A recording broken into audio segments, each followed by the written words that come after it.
Hello, guys. Welcome to the WWE Elimination Chamber 2026 review. We are here back with another review. Did not have time to do SmackDown review. I kind of predicted that might well be the case because I'm European. I watched it really, really late at night. By the time I woke up the next day, it finishes 4 p.m. my time. 4 a.m. Sorry. Um, by the time I woke up, I had other shit to do, and then Elimination Chamber was upon us. This is another one. I'll watch it live. I didn't actually take notes, so it's not going to be like a detailed by the move kind of review. But man, mixed thoughts on this show. It was a real mixed bag, and there's going to be a lot of rant in it. Considering it's a show, I'll say straight away, I don't think it was awful. There's been plenty worse shows over the last year. There have been plenty better though. There is still a lot of rants going to be in here because I come out of this perhaps more annoyed than any PLE I've watched over the last since I got back into watching it start last year, except perhaps Mania. But that whole angle with the John Cena thing and Travis Scott and the way The Rock just dropped out and run back to Hollywood, that's a different matter entirely. This is so preventable. All the shit that I'm going to be critical of the show for, TKO is going to get it. Triple H and his creative team is going to get it. And I hate the fact that the two prior fuckers are going to mean that Rhea Ripley is going to get it. Potentially even Io Sky. Because fuck me, man. This fucking show. I'll say, before we get into it, in chronological order, I thought the Women's Chamber match was really good. Some people are trashing it. I don't understand why. I thought it was decent. I thought it was actually, per minute, probably the strongest women's chamber I've seen. And a lot of people say that about last year's one, which was great. Still the best one. I think this one, if it had been given ample time enough, would have been the best. So I liked everything that happened in here, almost. I do not like the outcome. I'm absolutely furious about the outcome. It is in no way, shape, or form a reflection on Rhea Ripley, who I think is fantastic. But yeah, we'll get to that when it comes. The men's chamber was the complete opposite. I thought it was very sloppy match. Boring is the worst thing you can say about a chamber match, but it felt boring to me, uninspired. And then until maybe the last 5 or so minutes, and then if anything, it kind of got overbooked. There was running by a decoy masked man, and then the real masked man arrived, which of course was Seth Rollins. It's the only reason Logan Paul was in this match. I'll do a brief recap of how he got himself in there before we hit that match, because that unfolded on Friday Night SmackDown, which I thought was a pretty good show. I enjoyed SmackDown this week. Again, SmackDown clears Raw, like insane amount this year. Raw on Monday was fucking garbage. I got a scathing review on that. Probably the weakest show I've seen in a long, long time, honestly. This chamber, yeah. Overall, I'm going to go for 6 out of 10. That might even be generous. I don't know. I mean, when you say it this way, like I actually enjoyed 3 of the matches because I thought both singles matches were good as well. I enjoyed Becky Lynch versus AJ Lee. I've hated the build-up for this, but the actual match itself I thought was decent. And CM Punk versus Finn Balor was solid. It wasn't spectacular, but it was solid. I expected as much. Both of them are great. So let's hop into it. Women's Chamber. Alexa was out first into the pod. The first 4 entrants, of course, are in the pod. Alexa's my choice to win this. I've said before, I'm ashamed in saying it, of course. She's one of the GOATs. Oh, she's one of the legends. Probably not GOAT territory, but she is my favourite wrestler. I'm not even speaking with bias here, though, when I say I think her winning was the better move, the best move to do. If not, then Charlotte, who wasn't even in the fucking chamber. She didn't qualify in. But she was in first. Asuka made her entrance. She was in one of the pods. Then it was Raquel Rodriguez. And out comes Rhea. So starting the match, we had Kiana James, who I thought was once again great in this, and Tiffany Stratton, who again, I mean, I'll say this from the off actually, all 6 women delivered here, in my opinion. I think they all did well, all had their moments. Like I said, I thought it was a really good match. But round number one, I've touched upon this more in recent weeks, especially after Drew McIntyre made his aura farming comments about CM Punk and Roman Reigns. Bro, it's so true. You know, I say again, at some point I'll stop saying this because I've said it from the start when I was doing the reviews. Like I said, I grew up watching the Attitude Era, the Ruthless Aggression Era. I grew up watching wrestling when it was probably its highest quality as a show. When I was watching regularly, over the years, I was more armchair. I kind of slipped in and out. I'd go years on end sometimes, not really paying much attention, then come back for a while and so on. But since the start of last year, it's been the first time really in decades, 2 decades, where I've been watching it every show, every minute I've been there, watching live as well. And even now doing reviews. The difference in philosophy and presentation is just drastic from when I grew up. I hate the fucking format they have nowadays. One side you have AEW, who have 13, 14 match cards over 5 hours. They do way too much. Then the other side you have WWE, who does too little. They have 3.5 hour shows with 4 matches on. 24 minutes this fucking match went on the dot. 24 minutes for a chamber. It wouldn't be as egregious if the show was maybe 2 hours long and you didn't have 15 minutes of fucking entrances. What the fuck, man? They do this thing now where everyone has to come out and they have to interact with everyone in the pots. So Alexa come out first. She just did a normal entrance. But even here, you can tell, obviously, they tell the superstars before they go out. You gotta sell the fear or the scope of the chamber. So she's looking serious and goes in, and then Asuka comes in and she has to interact with Alexa. She has to walk past and have a little stare off or a moan or whatever the fuck, and goes. And then the next one comes in, which was Raquel. And then she has to do the same with both of them. And then Rhea comes in. She has to do the same with all 3 of them. Aaron Lax actually recreated the moment in 2022 Chamber where, and this was really fucking good synchronicity, actually. They went up, kind of stared, and they both went like that. Arms on the pod. But then it happens with, it gets longer each time because there's an extra person to interact with. Kiana does the same before 4. Tiffany does the same before 4. And then there's Kiana and they stop. And it just fucking adds time and time and time. The crowd, in general, consider it was Chicago, big wrestling crowd. And they had AJ Lee and CM Punk on the card. They weren't bad, but they were still not great. And there's still a recurring pattern. A lot of the time nowadays with these shows, the crowds are just not that arsed. They're sat on their hands. Can you blame them? When you sit around for 40 minutes? Because they'll have a fuckload of ads, they'll have vignettes, they'll have another ad break, then they have the entrances, and then the match starts.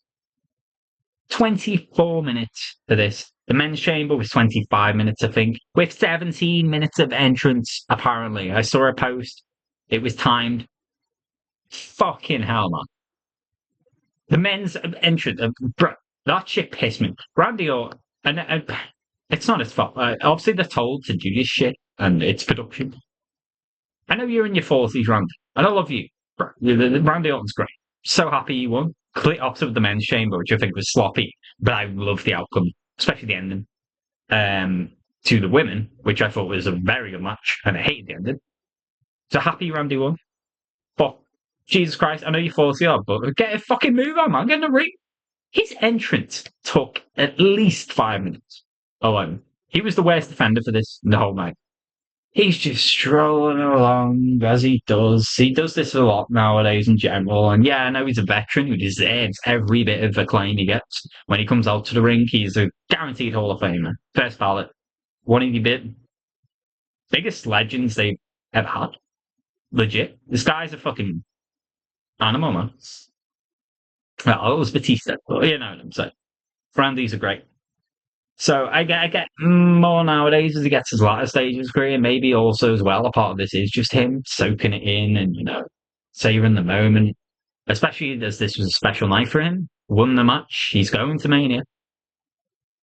But Jesus fucking Christ, man! I'm just so bored. When they do shit like this, and there's such downtime between matches, and this is a problem for the two singles matches, especially.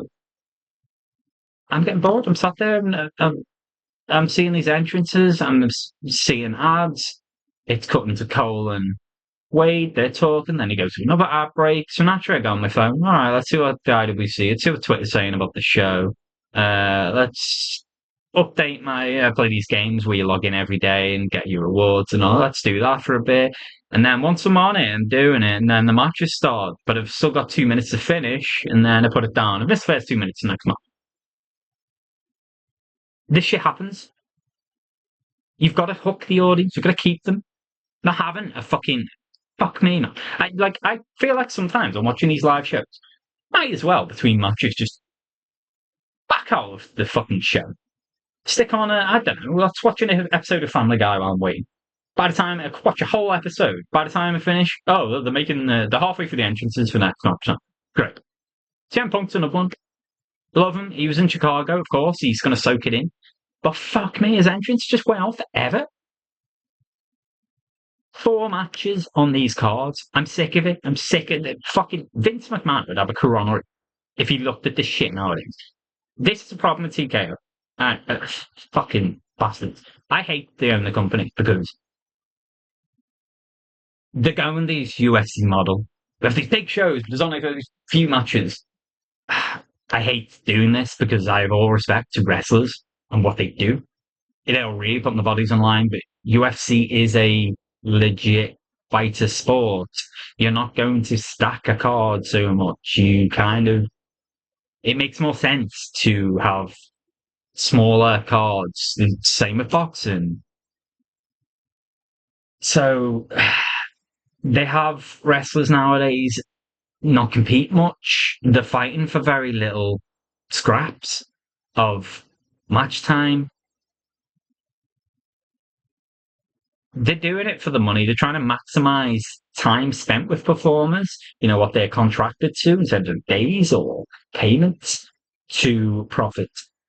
And because of this, they are struggling for ticket sales. It's no coincidence. Rumor has it they're really struggling to sell Mania. Elimination Chamber was a sellout, at least 18,000 in the wherever the fuck the arena is called in Chicago.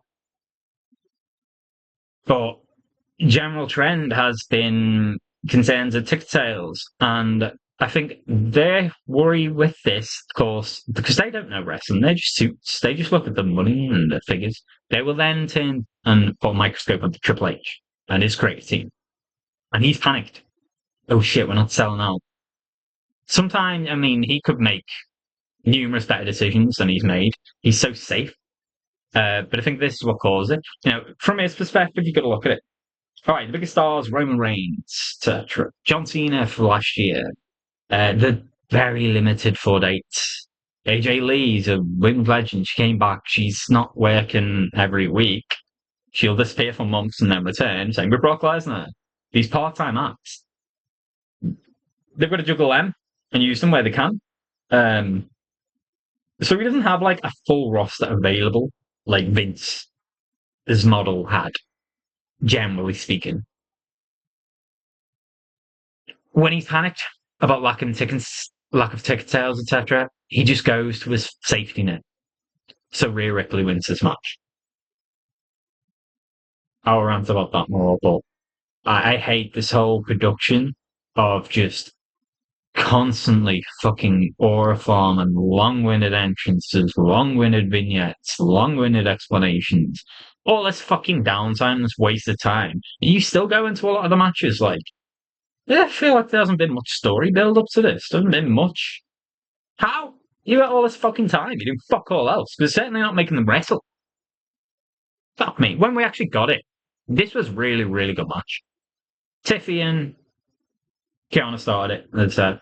Kiana in the ring, man. Kiana's seriously underrated, just in general. Unfortunately, she came out to cricket. It's a shame. She's still coming out to cricket. I feel like her and Julia are just constantly still playing catch up because in their infinite wisdom, Triple H and the creative team, they're not exonerated from this. I get this pressure from TKO, but fuck me, man. Like, they did not help Kiana and Julia. Their team up, they immediately went into feuding with territory of likes of Zelina, who I don't mind Zelina. I would keep her around. I think she's decent. But she already had a dead rate because she was stuck in the Harvest vortex with Chelsea, who was more over.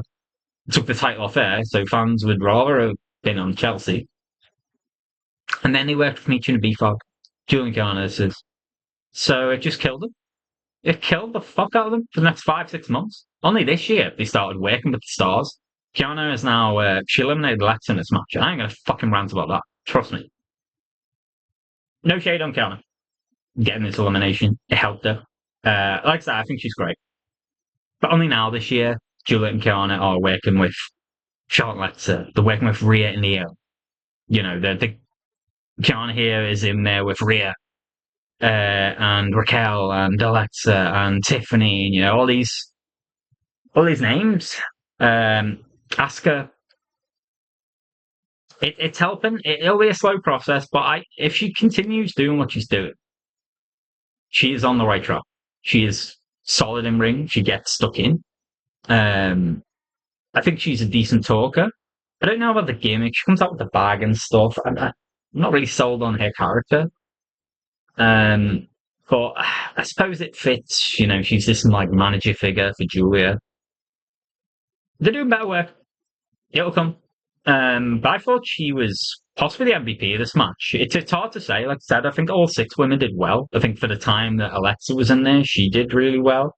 For the time that Raquel was in there, she looked like a monster. Both of them, when they got eliminated, the decision got booed. The crowd booed their disapproval. It's a good night's work for both of them. Same with Asuka. She came out like a house on fire. Tiffy and Kiana went out back and forth. Tiffany went for a dive at one point, and Kiana moved out of the way. It looked like Tiffany she kind of hit it. She was supposed to hit the pod that Raquel was in, kind of a lot firmer, I think. And it was kind of more of a glancing blow, and it looked like kind of bad landing. Thankfully, she's okay. Tiffany is fucking tough, man. She takes some bumps, even if they were unintentional, over the last year or so. And, you know, I know her character is like this Barbie character. She's no fucking Barbie. She gets stuck in. She's obviously a tough woman. She kind of looked like she was hurt for a second or two, winded or dazed. But then she got up, carried on. Another one who's really, really solid in this match. I loved Raquel's reaction to this as well. Raquel's great. Probably the most improved wrestler in all of wrestling over the last year. She's getting to a level. She's just continuing. I think the start of the Stephanie Becker feud, when Nikki Bella was involved in it, the first month or two, it was helping none. But afterwards, when Raquel started getting a bit more physical with Becker, you know, brawling with her backstage, and Ginger Ankle, they had that match, the street fight, which a lot of people didn't like. I liked it. And I worked since then. Raquel's on the one. The trajectory's going up. I could see her winning World Championship. I think I'm really starting to get sold on this, and I want it to happen. I think Liv will win at Mania. Raquel will eventually dethrone Liv. And then, who knows, maybe Roxanne would then take it off Raquel. Goes from Judgment Day to Judgment Day. Possibly.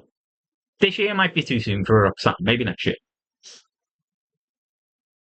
But her reaction, maybe like, she just started pissing herself straight away. She's like, oh, makes sense. She's the heel.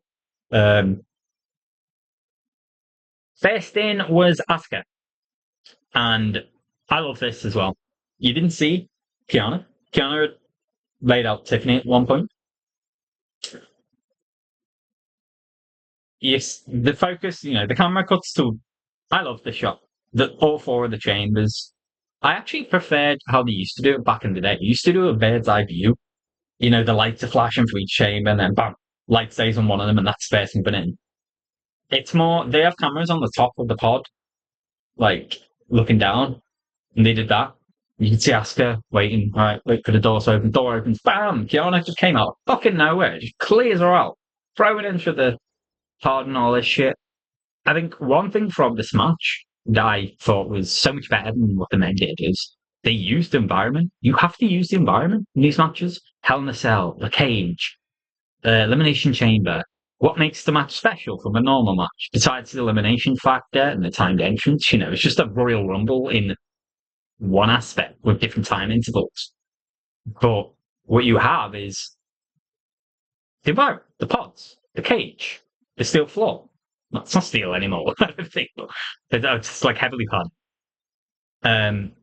But I think the women use this much better than the men. And it's one of the reasons why I thought this was a much better match, despite my favourite being eliminated first. Anyway, Kiana and Asuka went at it back and forth. Asuka eventually took control. Kiana, of course, a bit more match fatigued after starting for the first 5 minutes with Tiffy. Asuka then starts beating them both. She placed both of them on the cage, example of this. And is putting a foot on Tiffany's neck, pushing her into that, and then a knee on Kiana's back of her neck or just her back, pushing her into the cage. Asuka kind of dominated for the next 2 minutes. Then next entrance was Alexa. She came in like house on fire, took out everyone, did a lot of back and forth. She hung up. Tiffany went for a pretty smooth salt over, I think. Alexa pushed her. Tiffany slipped. Hung her in a tree of woe, did a drop kick, knocked her down. By this time, the next entrance was in, and it was Rhea Bloody Ripley. And they said on commentary as she came in, this is a blessed number. This is the luckiest number. No one has ever won as many chambers from number 5. So, kind of choreographed the result and so on. Oh, God, this fucking result. Rhea's great. She came in, did a lot of good work. She was clearing everyone out. She's doing a clothesline, pick them up on Kiana. There was a bit of a miscue and she had a back and forth with Alexa where they're both going for finishes. The first iteration, I think, was Alexa went for a Sister Abigail. And I think this was Rhea's fuck up, to be honest. She did not position herself right at all. It just looked awkward. They kind of hugged and did a bit of a dance. This is the one iffy aspect of this match. In fact, there were 2. Yeah, 3, I guess, if you count Tiffany's pod thing. Yeah, this didn't look great. However, they saved it. They worked their way over towards the rope, and Rhea goes to get Alexa in the up. Alexa hops over the rope. They brawl onto the outside. Rhea looks like she's going to get in position for the riptide. However, Alexa grabbed onto the cage, began to climb it. By this time, Kiana and Tiffy are back, and Asuka are back out there as well. They're all brawling. They're all on the outside of the ropes. I knew what was coming. Everyone knew it was coming. It happens every single fucking chamber. Someone jumps off a top. Alexa had been the one to climb up. She disappeared from shot, so you knew she was there. And you can tell, this is an overdone trope in wrestling. If you're going to do that, keep the camera on Alexa, at least. Because you see all the time, it looks so bad every time. All the women are fighting the scrapping, and then, look, is she ready yet? Fucking hell, oh, she looks like she's about ready to jump. Okay, we all turn around as one, and we kind of get ready to capture, because Alexa's going to jump off and take them all out with bowling pins. And that's exactly what. She did Twist of Bliss off the pod. All these people, these IWC marks, who anyone who ever wants to detract Alexa being in these matches said she never takes bumps, etc. Well, she took the wildest one in this match. She takes them all out. Her and Kiana end up in the ring. Alexa goes for her Sister Abigail. She actually grabbed. See that thing where she grabs someone by the throat, kind of bends them back and talking shit to Kiana. Went to hook the shoulder, the neck to do Sister Abigail DDT, and out of nowhere. I mean, say out of nowhere. You could see it was kind of choreographed. She was kind of. This happened a few times in this match, to be fair, with the women. I said it was a good match, but there were times where I think Alexa especially was guilty of this, although I do think she had a good night in terms of her showing. But if someone's getting a move on, you can see them kind of looking around for the person who's obviously then going to come in and do something else. And she kind of took a couple of glances, then bam. Missed to the face from Asuka. Kiana breaks free. There's a schoolboy. And Alexa is out first. I would have had a win, man. But yeah, welcome to that at the end. She was out before Raquel was even in. Raquel was next in, and she just proceeded to dominate. I mean, whenever anyone comes in and enters the match fresh, they're going to have a period of domination. It happens. Whether it's 30 seconds, a minute, or whatever, it usually is that. Well, Raquel dominated for the next 3 minutes, really. She just cleared everyone out. One point, you got pile driver set with Rhea and just fucking bam, launched it. This looked like a rough landing. Rhea's always been a great seller, sold it like a boss. So I don't think she had to sell it, to be fair. That looked like it did genuinely hurt. Raquel grabs Kiana, who again is just fucking crazy in this one. They did this twice this time. Are they going to start doing this? Because I hope they don't fucking kill it, like WWE always do. She grabbed Kiana, threw her through the pod. She went through 2 canes and out the other side. And I was like, oh, damn, I know, that's fucking badass. That was sick. Then they did it again with the men's one later on. Like, bro, they do that with that spear spot through that one fucking timekeeper area on every fucking Raw or SmackDown. It has to happen. It happened again on this show, actually, because Finn Balor did a dropkick on CM Punk. Just fucking launched him through that. Yeah, they love their repeat spots, and I feel like they're going to start doing this in every fucking chamber now. They've obviously designed it so that the pods come out easily, and they're like, oh, you could put someone through both of them. I remember back in the day when it was like Bill Goldberg speared Chris Jericho through one pane of it. And it was impactful. Everyone's, whoa, what the fuck? Because it'd never been done before, and they haven't done it much since. Back when it wasn't real glass back then, but it looked more like it. Wasn't this plexiglass plastic thing? And then the same chamber he kicked through Triple H's one and ripped it apart, like smashed through the glass. It wasn't like that. It wasn't that level of badass. But Raquel was that level of badass. She continued to clear women out. She took out Kiana and Asuka together. She pinned them both at the same time. Basically launched Asuka. This looked like it took a little while. We kind of had to adjust, but then bam, hit Asuka onto Kiana, who'd been taken out by Tijuana. Bomb. And pinned them both. Again, the innovation. I like it. I don't think I've ever seen anyone pin 2 people at the same time in the chamber. So Raquel Rodriguez has that. She's an innovator. And then we were down to 3. Tiffany started the match, of course. So big kudos to Tiffany, Raquel, and Rhea. At this point, I'm thinking maybe they go with Raquel. But no, who eliminated her? I think it was Tiffy. I can't remember how this happened. I think Rhea and Raquel were brawling. Tiffany went up onto the rope, top turnbuckle, and did a cannonball, took out Raquel. Pretty smooth all over. 1, 2, 3. And then we were left with Rhea and Tiffany. And neither of them excited me as a winner. At this point, I was just like, oh. Like I said, the audience booed Raquel. It was complete silence when Alexa got eliminated for like a few seconds. And then they come over and the announcer, Mark Nash, the first eliminated, Alexa Bliss has been eliminated. Boo. Exact same with Raquel. Pinned. You couldn't hear a pin drop. Raquel Rodriguez has been eliminated. Boo. So the audience made their thoughts clear. You know, I think if they'd have been the last 2, the audience obviously would have been happy in where they've been. I think most people in the crowd seem to still be rooting for Rhea. She's still the most over woman. But yeah, there are obviously supporters there were other options they could have taken. Rhea and Tiffy had a decent back and forth for a couple of minutes. Rhea ends up getting the win with the Riptide. Like I said, I want to make this perfectly clear. Rhea's great. She's one of the best wrestlers in the world. She's one of the most over wrestlers in the world. But my God, man, it's now 7 years of Rhea being at Mania. 7 championship matches. 5 of them world title matches. 4 of them, last 4 in a row. Current streak of 4. One of the others was tag title. She went in with Liv, defending that in a multi-1 match. They lost. Another was NXT Championship match.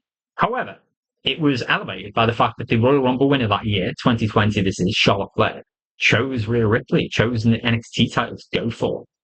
It was the first real indication. Well, I guess it wasn't the first indication that WWE are going to move towards this generation. You know, these are Triple H's girls, Vince's girls. I mean, I guess Triple H was around for NXT with the 4 Horsewomen came through, and Alexa came through, and Asuka came through.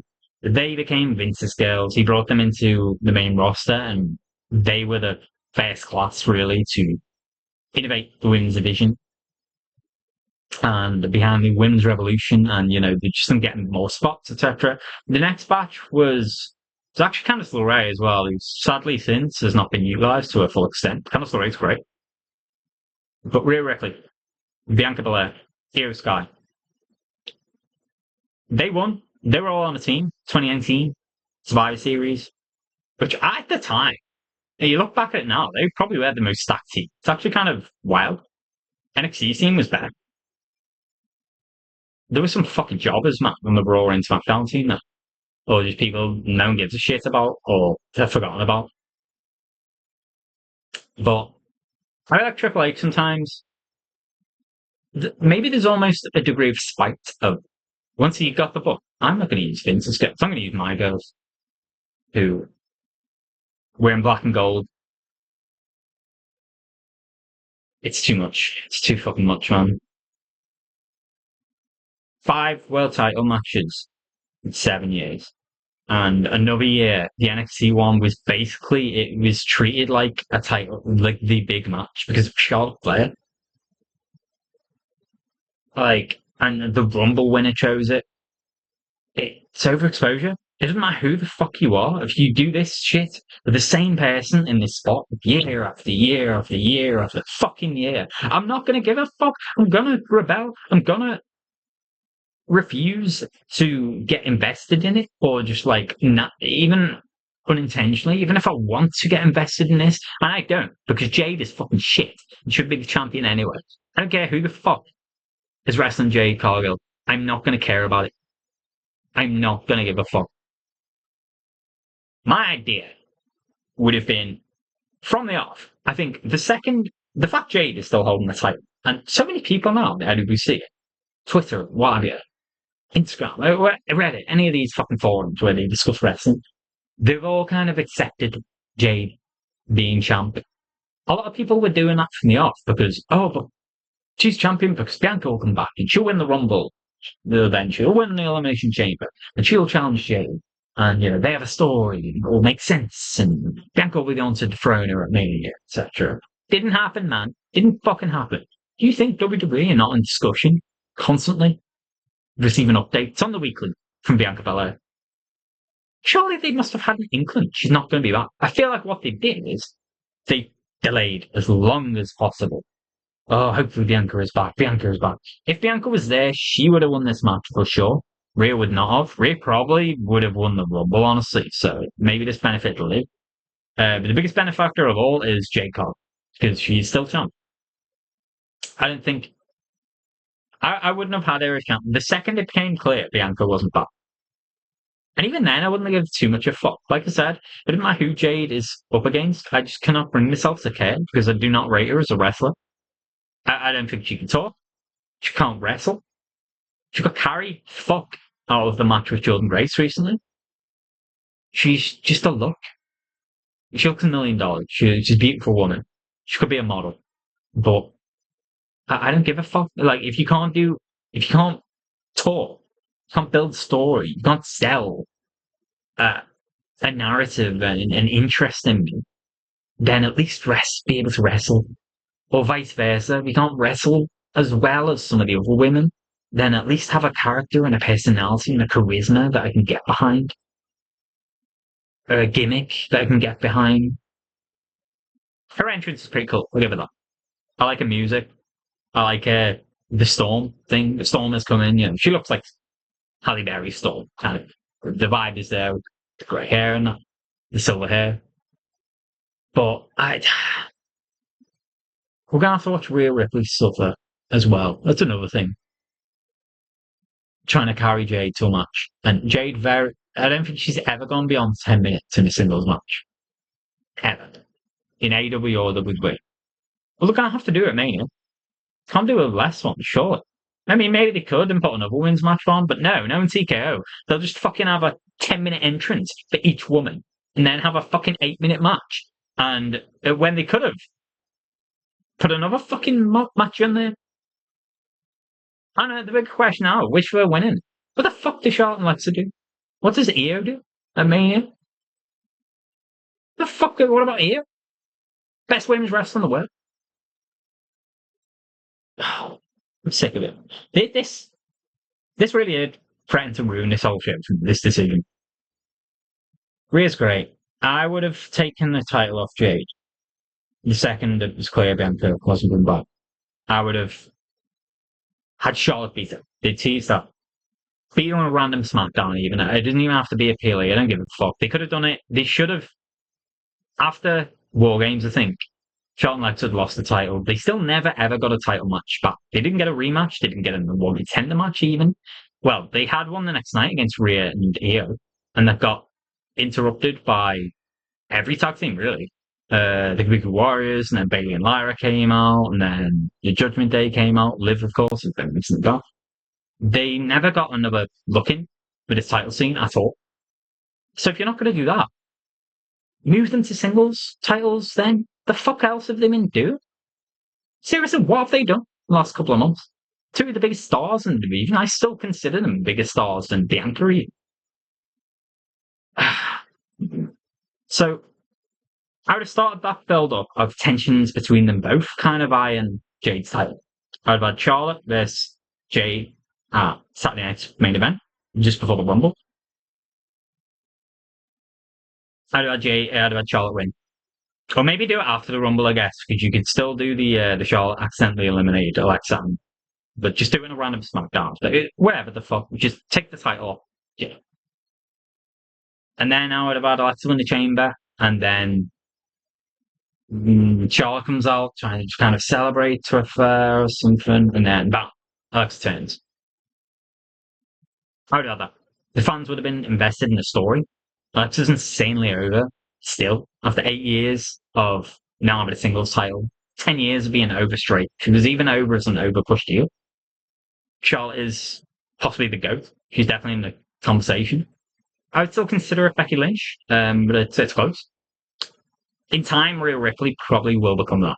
I would happily say that. But even GOATs, man, when it's year on year, I've taken these spots that I think would have been better for other women. She's not even on the SmackDown roster. I have so much an issue with that as, what people are saying now for what Io does is, oh, well, I'll have Io take on Julia. The sad thing is, I'm starting to think this is what's going to fucking happen. So we're supposed to wrestle on SmackDown. Not this Friday gone, but the week before. And they pulled the match later. They made it Rhea versus Julia instead. Yes, Io versus Julia will help Julia. It will help elevate Julia a lot. And Lord knows she needs it. Fans just don't seem to give a fuck for whatever reason. And Julia's great. No doubt that match would be a banger. Probably the match of the weekend, honestly, if they do it. But what the fuck does that say about what they think of the SmackDown Women's Division in Bianca's absence? What an insult, man. Tiffany winning even would have been preferred to Rhea. The only reason why I wasn't big on this, I said, when they went in last two, I wasn't exactly infused, is Creative's problem. Isn't it? Infinite wisdom. Triple H loves his fucking moments. He had Naomi go for the Raw Women's Championship. Cash in her money in the bank on this. When Naomi Jade was always a story that you could do. You could have Jade dethrone Tiffy at SummerSlam. She doesn't fail that first one. And then immediately Naomi cashes in. Everyone assumed that was going to happen. They went a different way. Triple H wants to shock. Run unpredictability. Io and Rhea are having a banger at Evolution. Which, if I had my booking of Mania, this is what I would have done this Mania. I would not have had Rhea win this match. I would have just had Rhea vs Io again. Because why the fuck not? That would be match of the year contender. Let alone match of the weekend. Fucking up. So, Naomi goes to Raw. At the same time, they already knew by this point, I think. Because Evolution, Charlotte was starting to get cheered. She teamed up with Alexa, finally. They teased a feud or a team up for a while. I think they probably would have ended up feuding, but Liv Morgan's injury got them into the tag scene instead, and it ended up working out for the best for Charlotte Flair, especially. But for the whole tag division as well. It breathed life into it, and it got a focus for a while. Same with Rhea and Io coming in. So what they did is team them up. So Tiffany had no one left but Jade and Nia. She was stuck in this vortex. So they ran Tiffany versus Jade 4 times before Jade won it. This is why no one really gave a fuck about Tiffany winning. Otherwise, I think they would have given Tiffany the win last night. Rhea was the one person, honestly, I want to see win this least. And she's one of my favorite women's wrestlers in the world. But it says a lot about, the way they booked this. Rhea and Io both get titles matches for the SmackDown Women's Division. I think is a fucking disgrace of booking. I cannot believe anyone's defending this. I get there are plenty of Rhea and Io fans. And one of them, and no big stan of theirs. But fuck me, man. Like, what is that? What a burial of the division. They're great wrestlers, yes. Pit them against each other. You don't have to hijack the fucking title scene of the other brand.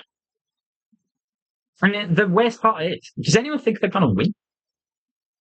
They're going to use Rhea to elevate Jade. Jade will win this, I think. I think she's going to hold this until Bianca is back. Bianca had surgery recently, about a week or 2 ago. And the hope is, people always look at the next June show, or will she be back in time for this? Money in the Bank could be a stretch. Maybe SummerSlam then. If we're looking at another 5 months of Jade Cargill reign, the thing is as well, I feel like we are, because I think after Mania they'll start moving on the Charlotte Alexa's breakup story. And who else is there? Tiffy, maybe in time. Maybe they think time's gone enough that we could have Tiffany go back for it. But I just don't see them. If Bianca does start to communicate with them, I'm targeting this date, I should be back to this. Surgery went well, blah, blah, blah. I could see them holding off. The reason why I don't see Rhea winning is Raw needs her. They want Netflix exclusive show. Do you think Netflix are going to like Rhea leaving? She's the only one who got a fucking pop. A couple of weeks ago. The only one. Fucking hell. Io's incredibly over as well.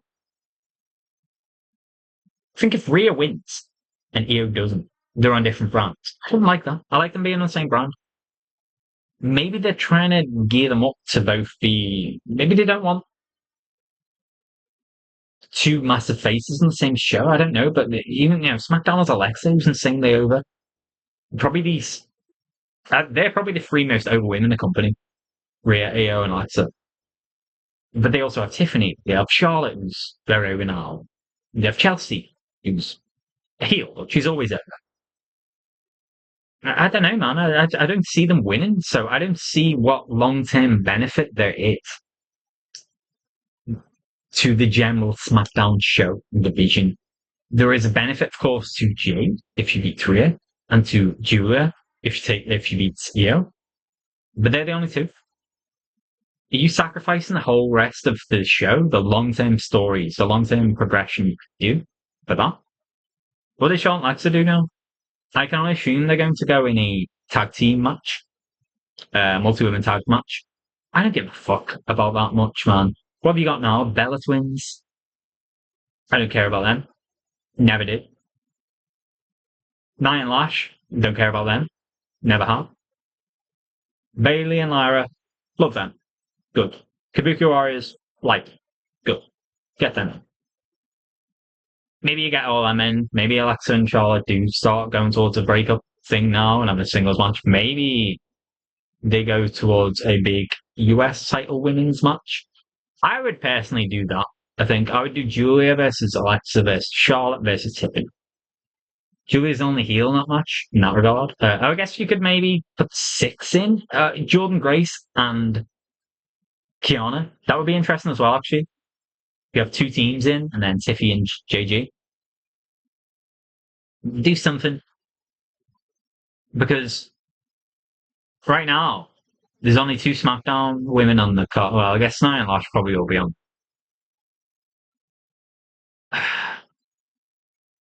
Rhea's decision of winning, the decision to have Rhea winning this, it's just, like I said, it's max of Triple H's panic because tickets aren't selling well. I said a bit of rant about the treatment of Alexa Bliss is baffling to me. And like I said, I'm a big fan of hers, but I'm also just speaking even from an objective standpoint. She's one of the most over women in the company. I don't think any woman has ever sold as much merch as this woman. She is she was the first to break the top 10 merch seller of the company, which she did on debut basically right away. 2016 or so, she tapped into the Harley Quinn thing around then. She had that look. And she had personality, she had charisma, she had character. She was insane on the mic. Over the years, they gradually took her off the mic for whatever reason. Triple H just didn't like her. He never, even when she was in NXT, he never really realized what he had. He didn't book her well. Vince did for a couple of years till she got concussed by Ronda, taken out of action for about 6 months or so, came back, and the goddess character then came face. She was never really in the main event scene after that. She had a title match against Bayley 1 year thing. But then went with the Wyatt stuff. And I think she had a couple of title match with Charlotte. She lost. Despite all the build, I think she was actually supposed to win that, but she had to have surgery or something. So she was a stopgap. A filler feud. Kind of like what CM Punk and Finn Balor was here. Then she came back out with the Wyatt character and had a title match, which was shit, to be fair. This was a bad match. This was not a good look for either women. She had a bad match with Bianca. I don't think those two ever worked well together. The bad match with Bianca at Rumble just before she left the pregnancy thing. She's underutilized considering how over she is. She's the most over woman in SmackDown. Sure. She's so over she got Charlotte Flair from nuclear go away heat to being cheated overnight, basically. She's 34. She's a year older than Jade Cargill. She's still got you. Someone like Asuka. I haven't even mentioned Asuka as a potential winner on this tier. I love Asuka. She's great. She's another legend. She's 44. I can at least understand why they're moving away from that. Charlotte Flair, great. She's 39. I could understand a bit more maybe why they're not giving her a Mania match this year. They're also maybe spooked after what happened last year. But Charlotte's done better work last year than Rhea in terms of her character development of the progression of her as a force on the show. I don't get it. I don't get it. Like,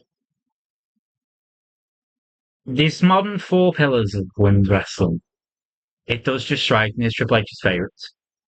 They're all great, don't get me wrong. Liv, Io, Rhea, and Bianca.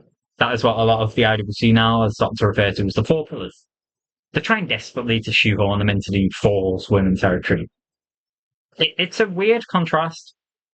I say this on the night that I'm happy Randy Orton won the Chamber. But it's a weird contrast between, like, WWE's men's division suffers because they have the same men, same 40-plus-year-olds, same veterans, always winning. Always. The women generally speaking, have done this a little better. They've rotated a bit more. The horsewomen are in the late 30s. They're not 40 plus, but they've been phased out of the main event scene really over the last year or so, year or two. It's been a couple of years since Bailey had the championship. It's been 3 years since Charlotte. It's been a couple of years since Becky held it. And Sasha Banks, of course, has not been in the company since 2022.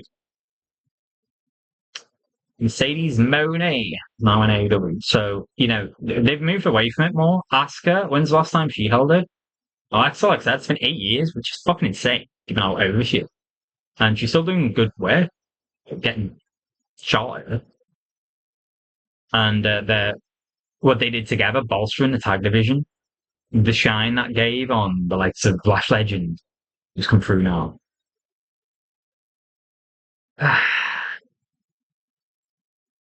You got to think as well, like any workplace, the employees will talk amongst each other. There'll be talk in the locker room. What was SmackDown's women's division locker room supposed to be a fly in the wall come this Friday? Or, when this decision was announced. If Io gets shoehorned into this US title match, despite not even being a fucking brand. I know it's Io, she's fantastic, but come on. Perhaps I'm old school. I grew up in an era where brand split was kind of sick. Yes, it happens sometimes. Chamber, if you win, you can challenge either champion. Fair enough, whatever. It never actually used to. Rumble, sorry, you challenge either champ. Chamber, you challenge the others. But Chamber is composed of people from Raw and SmackDown. I didn't think that used to be the case. Pretty sure they used to have everyone from one brand in one chamber. I would rather they've fucking done this, honestly. Could have put Jordan Grace in there. I guess Chelsea Green got injured, but let's say she didn't. Could have put her in there. Could have put Lash in there. Bam. Done.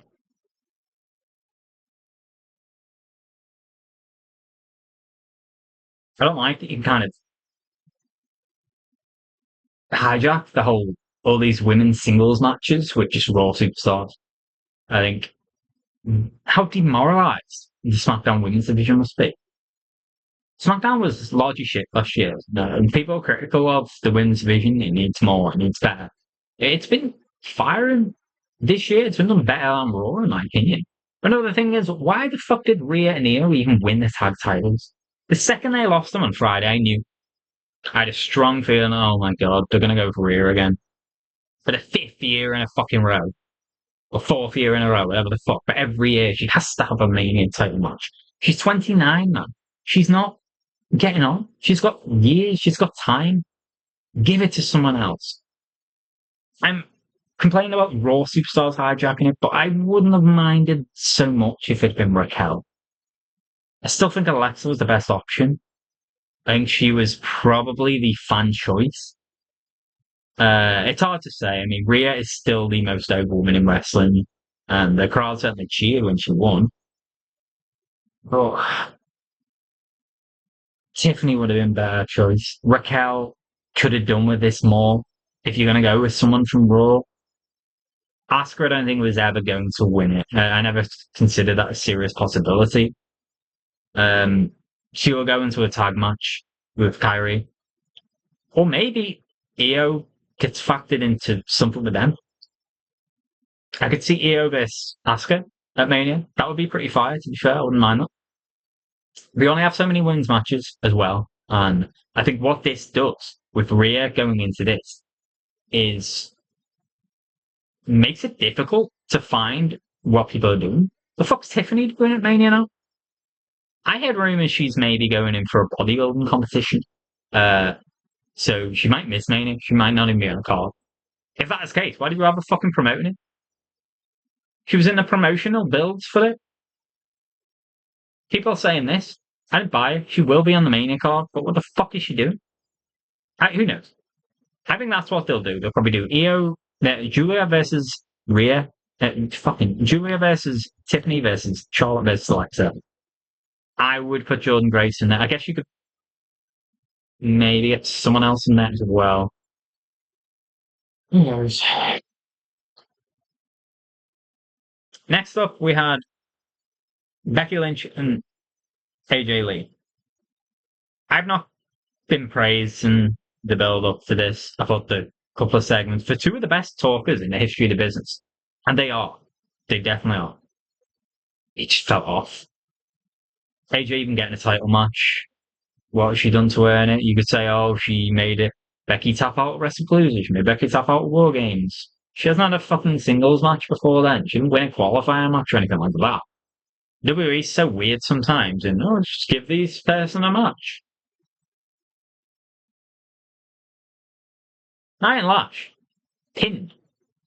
Asking Kyrie, who were then the tag champions, clean. They didn't get a number one contender match.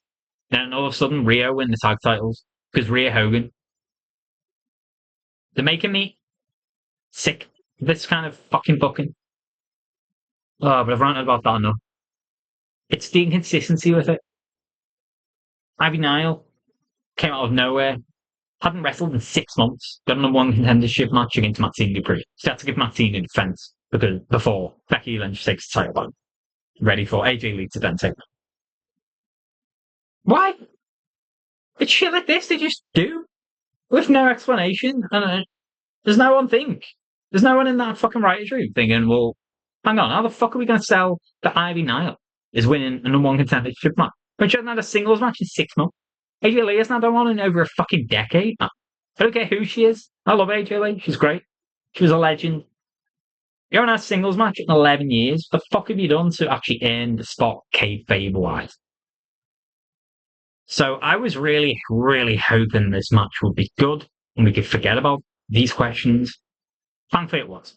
Like I said, she hasn't had a singles match in every decade. AJ Lee looked solid in there, man. Some people have been critical of it. Since then, I cannot believe. Woman's in the late 30s. She's been wrestled since she was 27.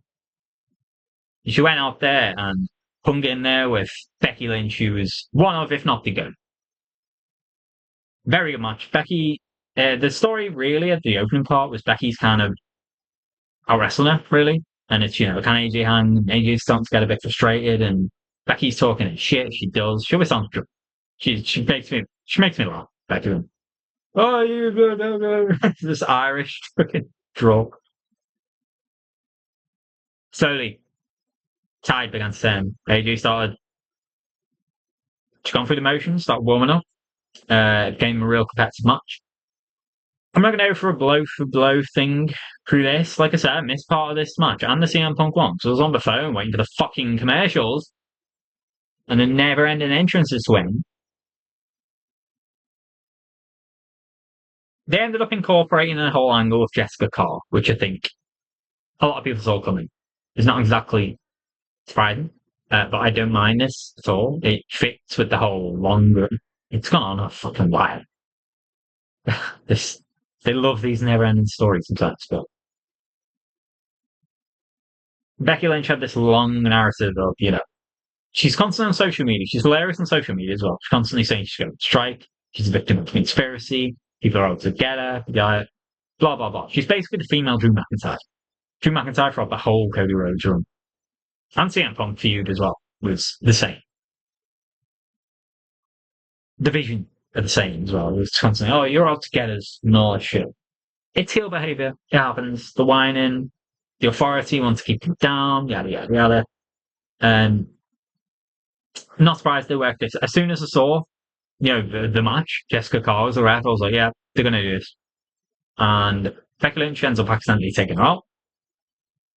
AJ kind of has the match won. She has the Black Widow in place, and Becky's tapping, but Jessica Carr's out. And then AJ does the stupid face thing. They always do it. Go over, check on the ref, in the back. Becky takes her out, takes a chair out, plants her onto the chair, does a manhandle slam. I thought that was it. Credit to them actually for this. It was a bit of a swerve. I think a lot of people were expecting AJ to win this. It's in Chicago. If she's going to win the title, it'd be better here. And then she drops at Mania. I'm assuming she's on the Mania card. She's still a massive name who will sell merch. They've it softened a little. Not in the way of, There's no reaction. She still got a really good reaction. But consider it was Chicago when she came out. Actually, it wasn't as big as I thought it would be. I feel like that night, Rhea always gets the biggest reaction. Rhea got a big reaction. Alexa got a big reaction off the women. They were the three in the top 10 match sellers last year, so you can't expect them to be compared. But also, I think Raquel got a better reaction. So, her being on frequently, it's detracted from her a bit, but she still got a lot of support. She's surely on the Mania card. She's not going to win a title at Mania, I don't think, because the next big show after that is SummerSlam, really. Money in the Bank's in September this year. I don't really like that, honestly. I would prefer it to be June, July, like it was last year. I think that's the perfect time. But, would AJ Lee being Money in the Bank? Anyway, maybe. Mm. From the Raw side, I prefer Roxanne and Lyra for one thing. Let's see, I'm assuming Liv beat Stephanie, so maybe back here. But anyway, if she's going to win the title, it should have been here. But the way they did it with Becky taking out the ref, and then AJ had it won, but the ref wasn't there, and then Becky hits her on the chair and does manhandle slam. I think everyone expected that to be over. And, AJ was robbed. Maybe she will win at Mania after all. But she kicked out. It was a really late kick out. I thought that was it. I think a lot of people did as well, actually. They really sold us on this. Everyone's shocked. Becky's looking like, what the fuck did she kick out? It's made AJ look really strong here. Then after a back and forth, Jessica calls back up. Becky's arguing with her, of course, telling her, get the fuck on with it. Black Widow. Becky tapped out again. For the fourth time now, she tapped out because she did it again in the match. Prior, the ref just didn't see it.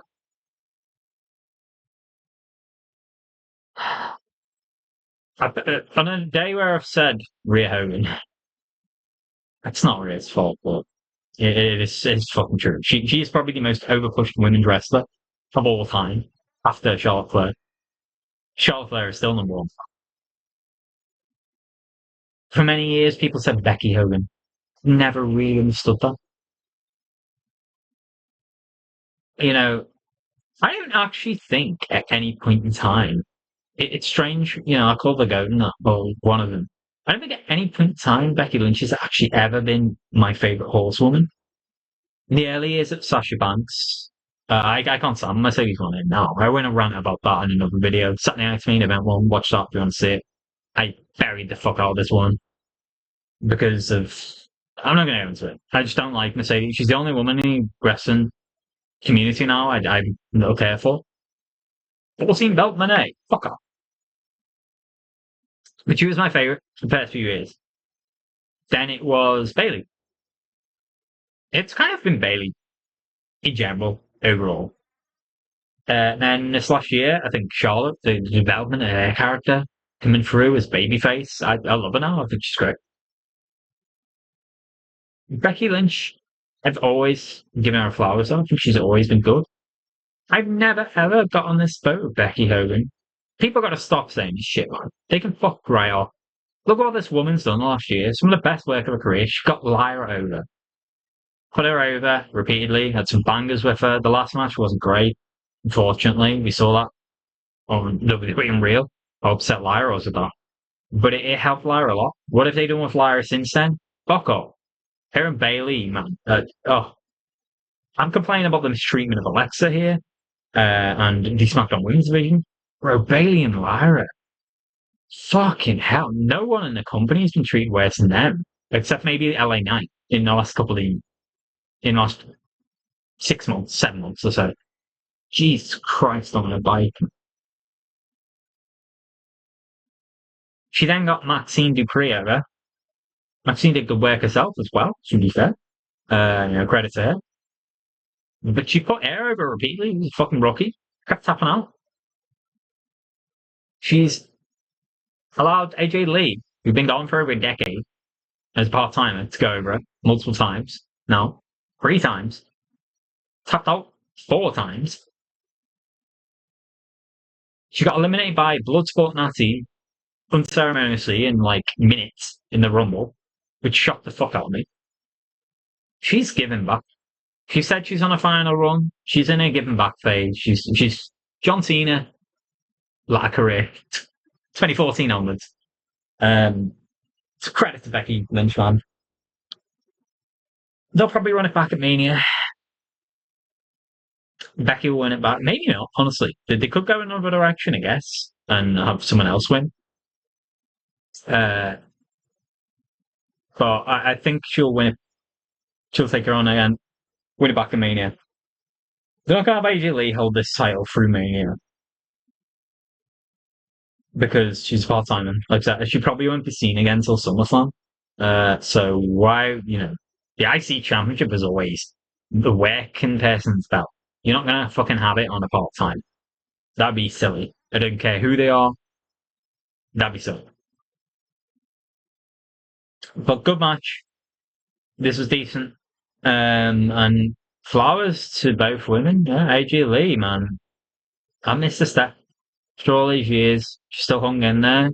Are the better wrestlers on the roster? Of course. But considering how long she's been out, man.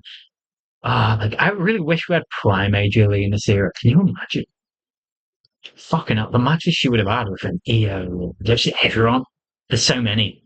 She name dropped a lot of women recently. Said she'd like to wrestle all these, so they will all happen in her 2-3 year span, I'm sure. With Charlotte, Alexa, Bailey, Lyra, Rhea, Io, she named them all.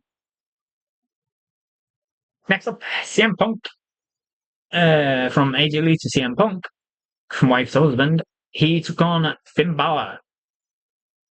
Again, I didn't make notes of this match. Honestly, I don't even remember that much of like a play-by-play, but it was a good match. I think it was better than the one they had in Belfast, which was also decent.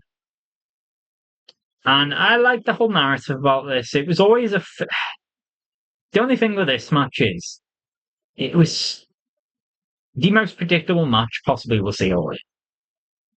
They've already done the Punk and Roman face off on Raw, which is spectacular. Still my favorite segment of the year. That was so good. I think Roman is back tonight. I record this on Monday, so reading well tonight, boys. Critical of all these fucking part-timers just showing up when they want. Need to be on the card pretty much week in, week out. But Brock and Roman have a lot of dates coming up now. So, nice. No one in that room, especially in front of the Chicago crowd as well. No one expected Finn Balor to win. Except his Judgment Day teammates, apparently. So this story, it was all about Balor, really. It's not about Punk so much. This was just a get him on the card. If you're doing a show in Chicago and you're not putting a CM Punk match on, what are you really doing? Let's face it. They didn't push the boat out a huge amount, but I think they did more than I thought they would, actually. I thought they'd be a little safer. We don't want to injure Punk going into this Roman match, because that is the night 2 main event. But it was a bit rough and tumble, which I like a lot. Balor got really stuck in. Punk's mouth got bloodied.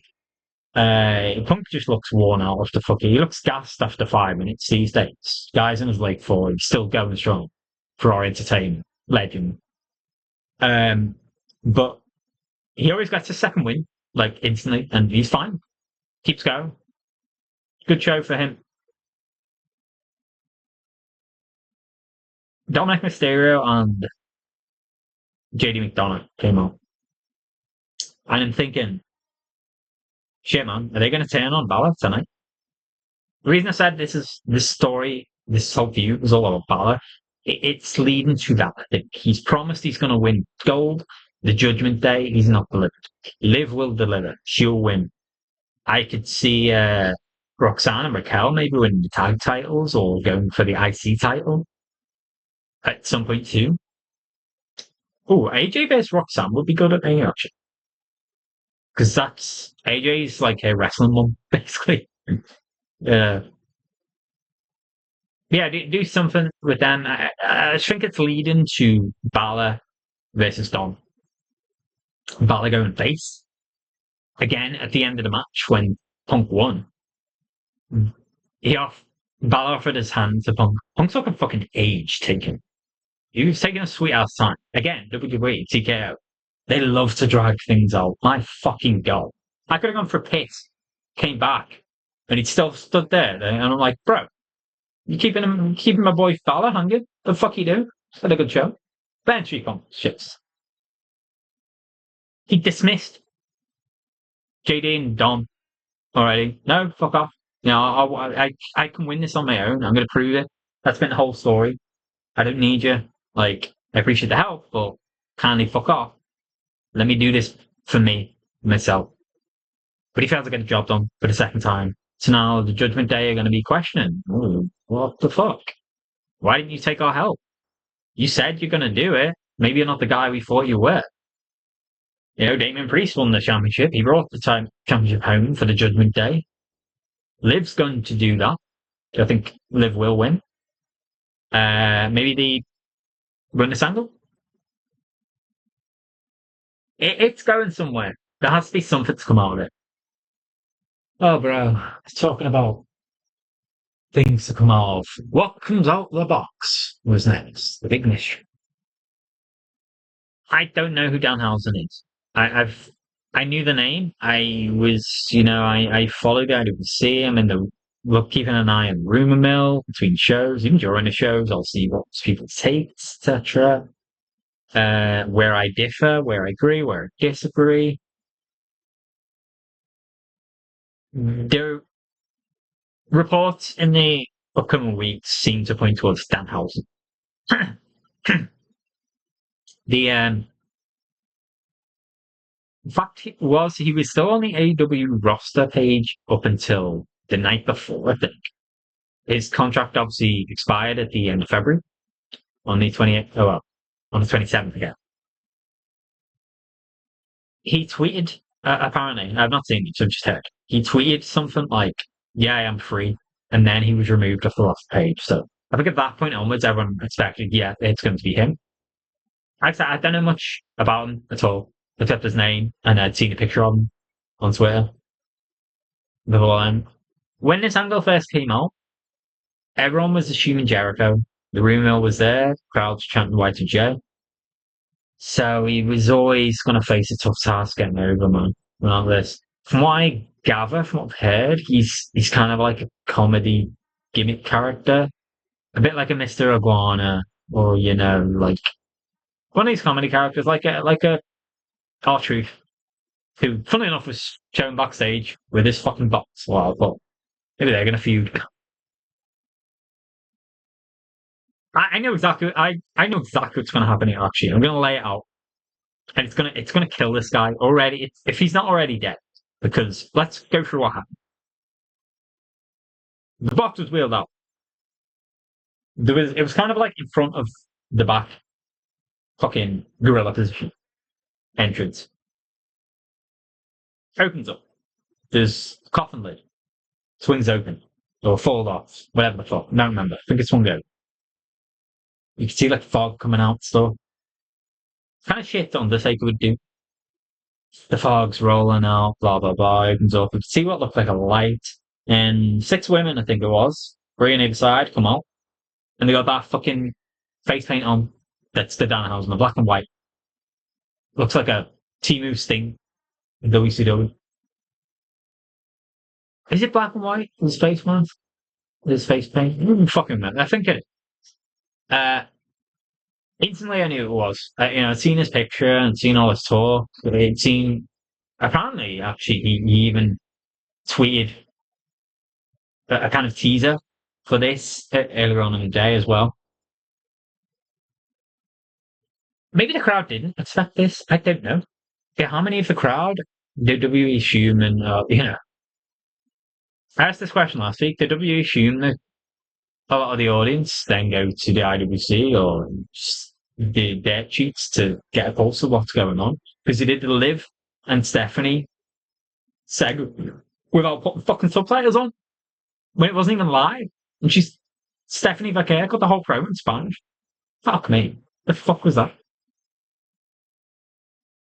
maybe they have a assumption that people just do this.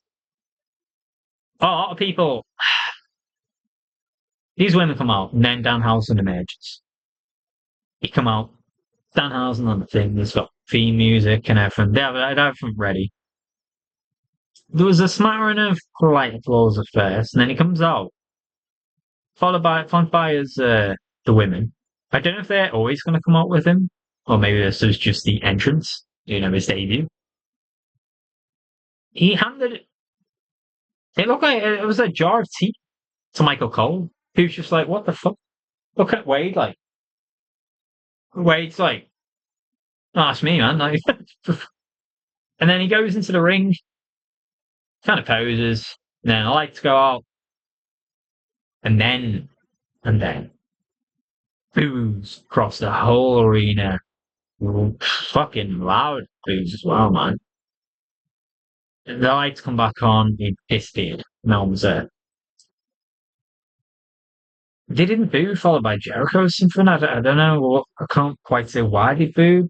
But I mean, they spoke about it, man. It was a little underwhelming. People maybe did they think it was Jericho? If they're not, you know, if they're not expecting, if they're not gonna go on the IWC and stuff, why would people think it's Jericho? I guess some of the crowd had chants at Jericho's name, on the Stranger Things show. So maybe the audience goers were a bit more expectant or a bit more aware of those rumors, even if they're not on IWC. But a lot of people went there and booed. Did they know it was Danhausen coming on? Are they just booing the reveal as underwhelming? Were they expecting the crate to maybe play a part in one of the chamber matches? Jey Uso got taken out on Friday, sorry, SmackDown. And the first thought was, oh well, Bronson Reed got knocked out of the Mania. Bronson Reed was supposed to win the qualifier this Monday at Raw, but he got injured, tore his bicep. So they're probably going to replace him. Once I saw the vision, I knew it was going to happen. They're probably going to replace him with Logan Paul or Austin Theory. It was always going to be Paul if you have to choose between those two. But there was a brief consideration where I was like, maybe this crate, they're going to fucking wheel that into the chamber, and that's going to be the entrance. Maybe Bronny Reed was always supposed to qualify for the chamber, but get taken out before it happened. Maybe even on the night it happened by the Masked Man. And they'll reveal the Masked Man coming up on the Monday as Seth Rollins. And then the chamber things, the Mania season starts. So, I don't know, maybe people thought that as well. That would have been a cool way to debut someone, to be fair. They're the last entrance in the chain, because you would have to make them the last one. But, they kind of wheel it in to the pod. How would they even do this, actually? They kind of wheel it in, and then they're in the pod for a while. And then all of a sudden they come out the box. I don't know, actually. I might be talking shit. The more I say it like that now, I think. I just had a Vince Russo moment, kind of. But I don't know, man. Whatever the case, they did not like it. They booed this man on arrival. Weird, because, like I said, when it first popped up, that there was kind of some cheers, I think. Some people who knew, some sickos in there. I don't watch AEW, so I don't know much about this guy. I have no preset opinion. Am I excited for it? Not really. I don't know fuck all about him. Powerhouse Hobbs were his keys. I've seen a bit of him. Where the fuck is he, by the way? Who the fuck knows? I said this on Monday. Where the fuck is Hobbs? I'd rather him be in the match, honestly, than fucking Logan Paul. But the reason Logan Paul was in this match, we'll move on to that now, because this was finally up. The only reason he was in this match, originally this spot would have been Braun Breaker, for sure. But he did a hernia, flipping a table. Or he aggravated it, whatever the fuck. Either way, he was out. So then they switched up to Bronson Reed. Bronson Reed was supposed to win that qualifying match against Jey Uso and Chad Gable. Bronson Reed tore his bicep. The plan was always going to be return the Masked Man again at this chamber. You know, one by one he's taking out the fucking Legion members, and then he fucks over Braun Breaker. Sub out. Then okay, fine. He fucks over Bronson Reed. Sub out. Okay, we have to put Vision Guy in there or put Logan Paul in there. He's going to fuck over Logan Paul. Then they have the reveal. It's exactly what happened. We'll get to that. First out, Trick Willie. Trick Williams' music went. Love Trick. Everyone loves Trick. Trick is taken to the main roster as well as anyone I've ever seen. The guy's so over already. A lot of it's the power of his entrance, but just his charisma as well. He's got the look, he's got the talk, he's got the swag. He's very, there's airs of Hollywood rock about Trick. And that's high praise. Because Hollywood Rock is probably my favorite wrestling character ever off Steve Austin, honest. Fucking love him. Trick comes out. Then it was. Who else? Logan, I think. Logan next out. No, it was LA Knight. Yeah. Logan comes out. And then last in the pod was Randy Orton, who, as I said, took a fucking age, took an eon to get to the ring. This motherfucker, man, he took about 6-7 minutes. He did not give a flying fuck. He was just ambling along like molasses. He was moving like molasses. I'm like, motherfucker, man, I could have a toddler. You could have had a fucking toddler in a match. And they could have got out to the ring in the pot faster than me. It pissed me off. I love Randy Orton. But eventually he gets in there. Then Javon comes out. Poor Javon, man. He was probably waiting for it. He stood there waiting for his cue for about fucking 8 minutes. While Randy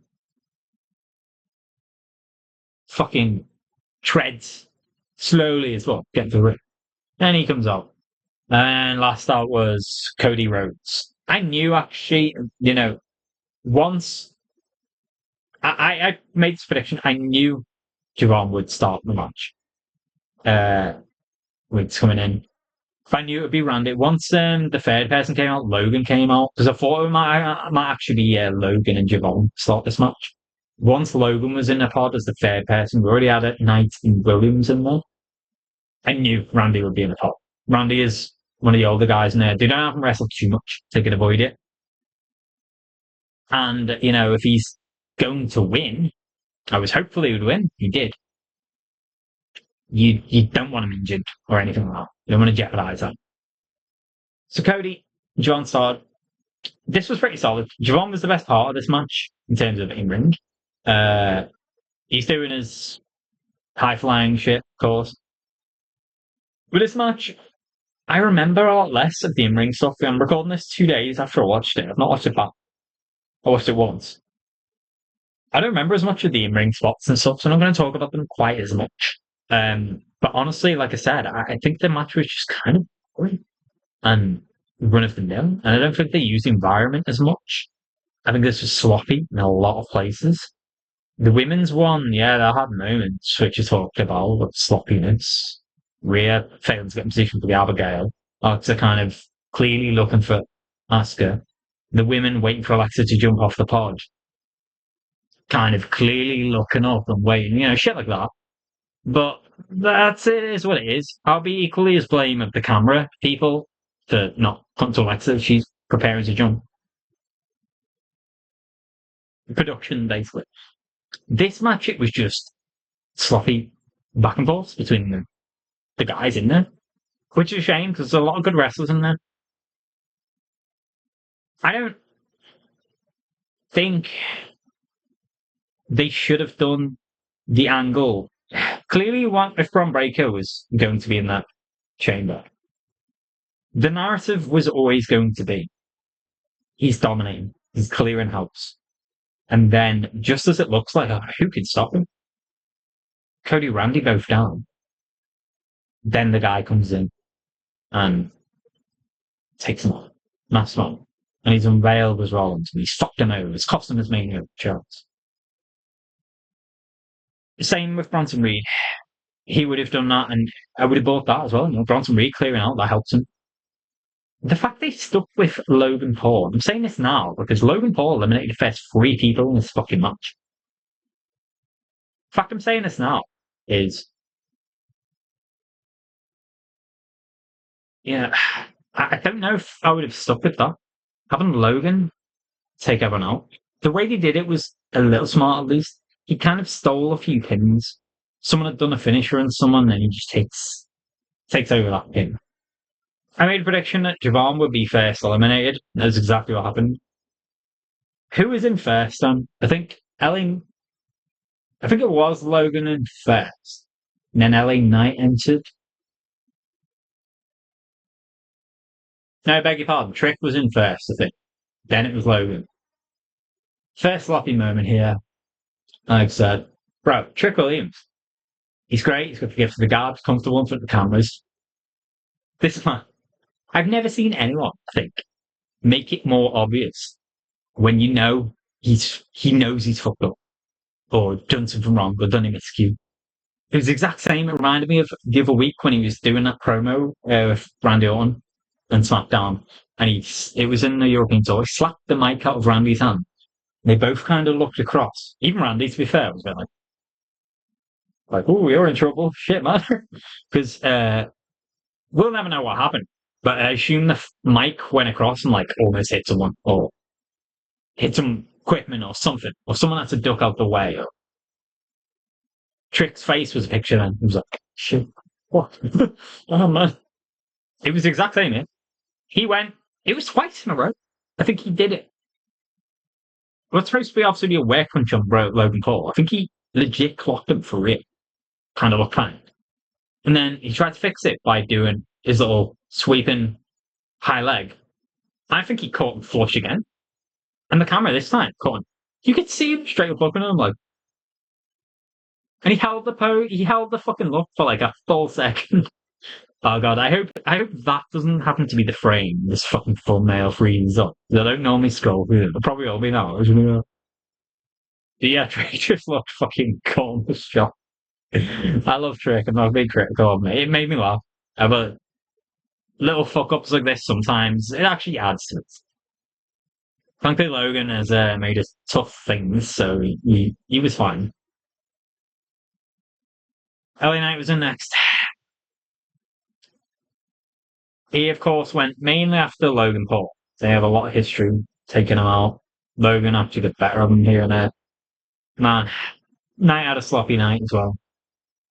I love LA Knight, but I hate to see this because after how they threw him under the bus with the Money in the Bank thing on WWE Unreal, I hope we don't see this show later on and they're going to focus on this as well. Like I say, justification sometimes for never giving this man a fucking world title when he should have done by now. Guy's so over.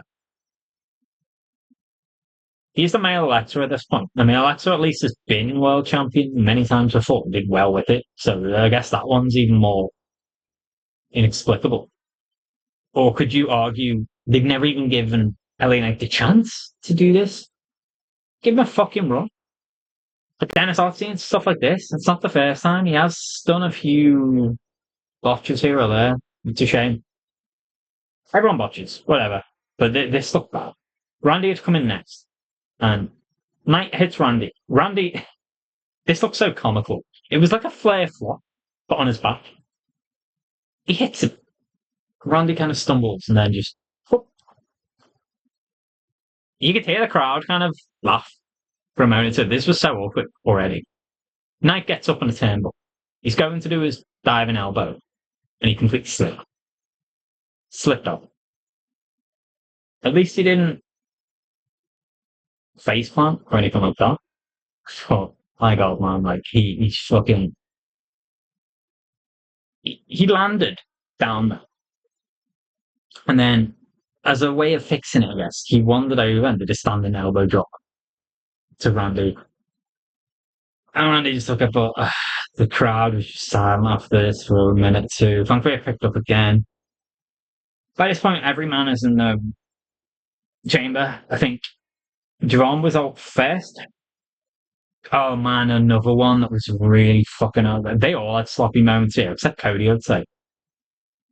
And Randy, I guess. The two veterans in there did their bit. Man, this looked fucking rough. I think Javon got genuinely injured. I've not heard anything since. Fingers crossed he's okay. Logan went for the impulse. What's it called? Is it the impulse of his move or whatever? He just didn't get a full hold of Javon and dropped him. It looked a bad landing. I don't think it was on his neck or his head or anything like that, but it was rough landing.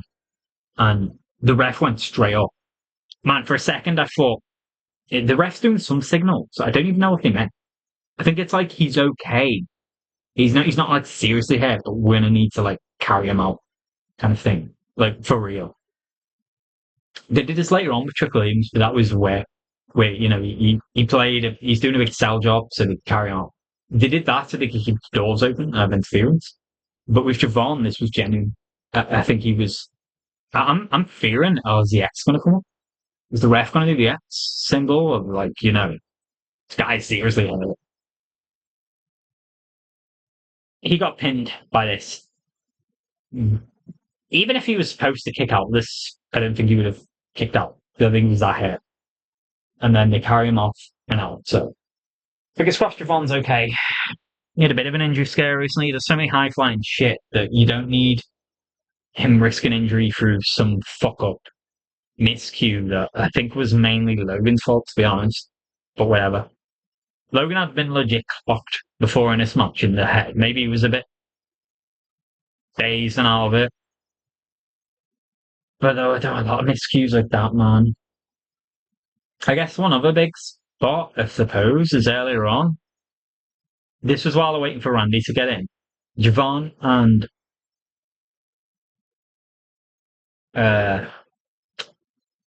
Knight found themselves on top of the pod. Same pod I actually jumped off of, actually. The one Rhea came out of. And they kind of go over back and forth. BFT onto the top. And then stuff like this, there was little sloppiness, miscues in this match for me. You could see them, but they both have to self-aware, and everyone's down outside the ring. And you could kind of just see them all kind of looking around them. They're just waiting for Randy. I think they were supposed to time this so they're all out and down when the countdown's a bit sooner for Randy. But it was kind of like 20 seconds of nothing. But everyone's just waiting for Randy to come in. It was the last entrance. And then he comes in, and by this point, all the people on the outside of the ring, they go in one by one. So he has his flurry.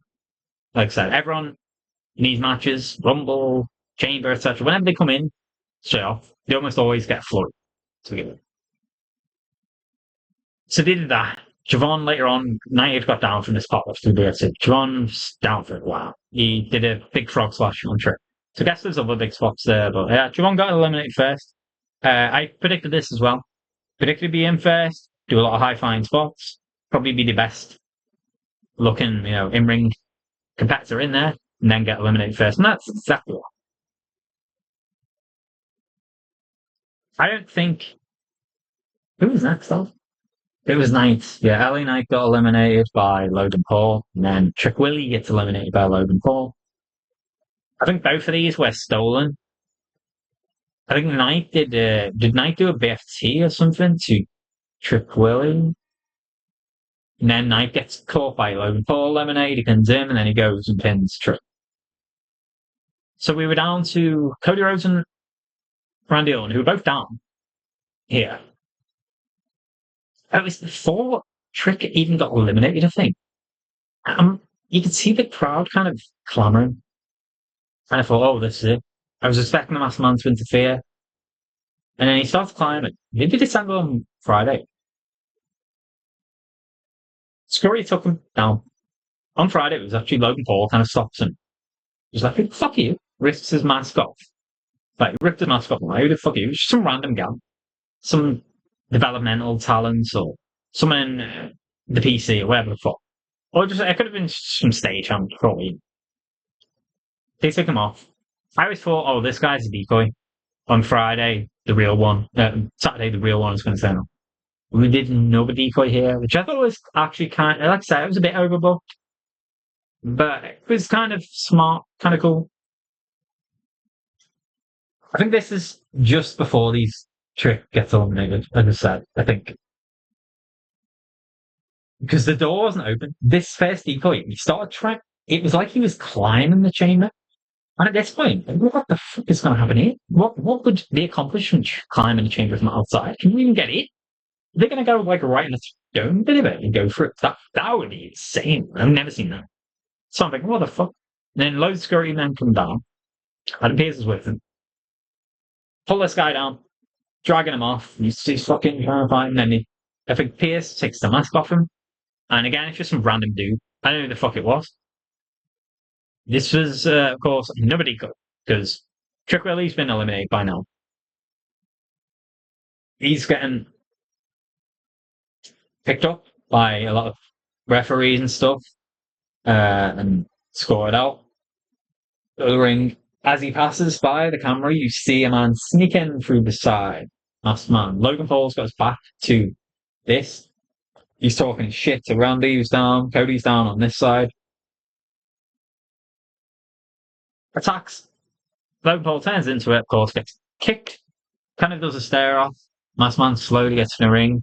Kicks him, side kick, into the midriff. Logan Paul goes down, hands and knees, stomp.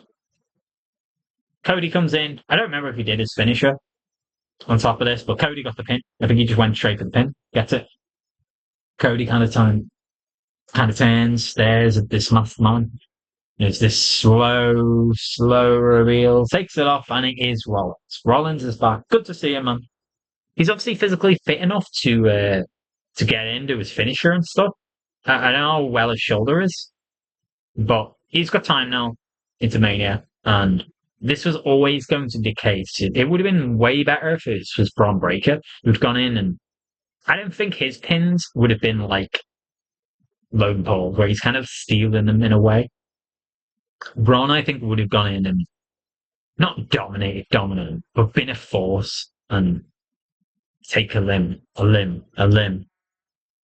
Then it's just Braun, Cody, and Randy. Then Braun gets taken out. So Logan Paul was just a substitute here.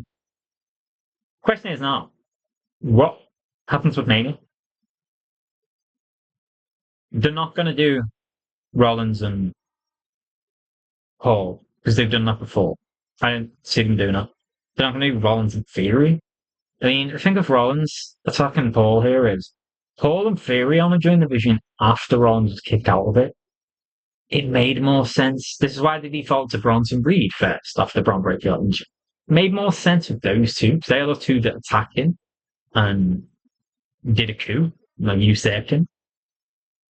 But still, him going off the division, it's not a ridiculous concept. You know, it's fine.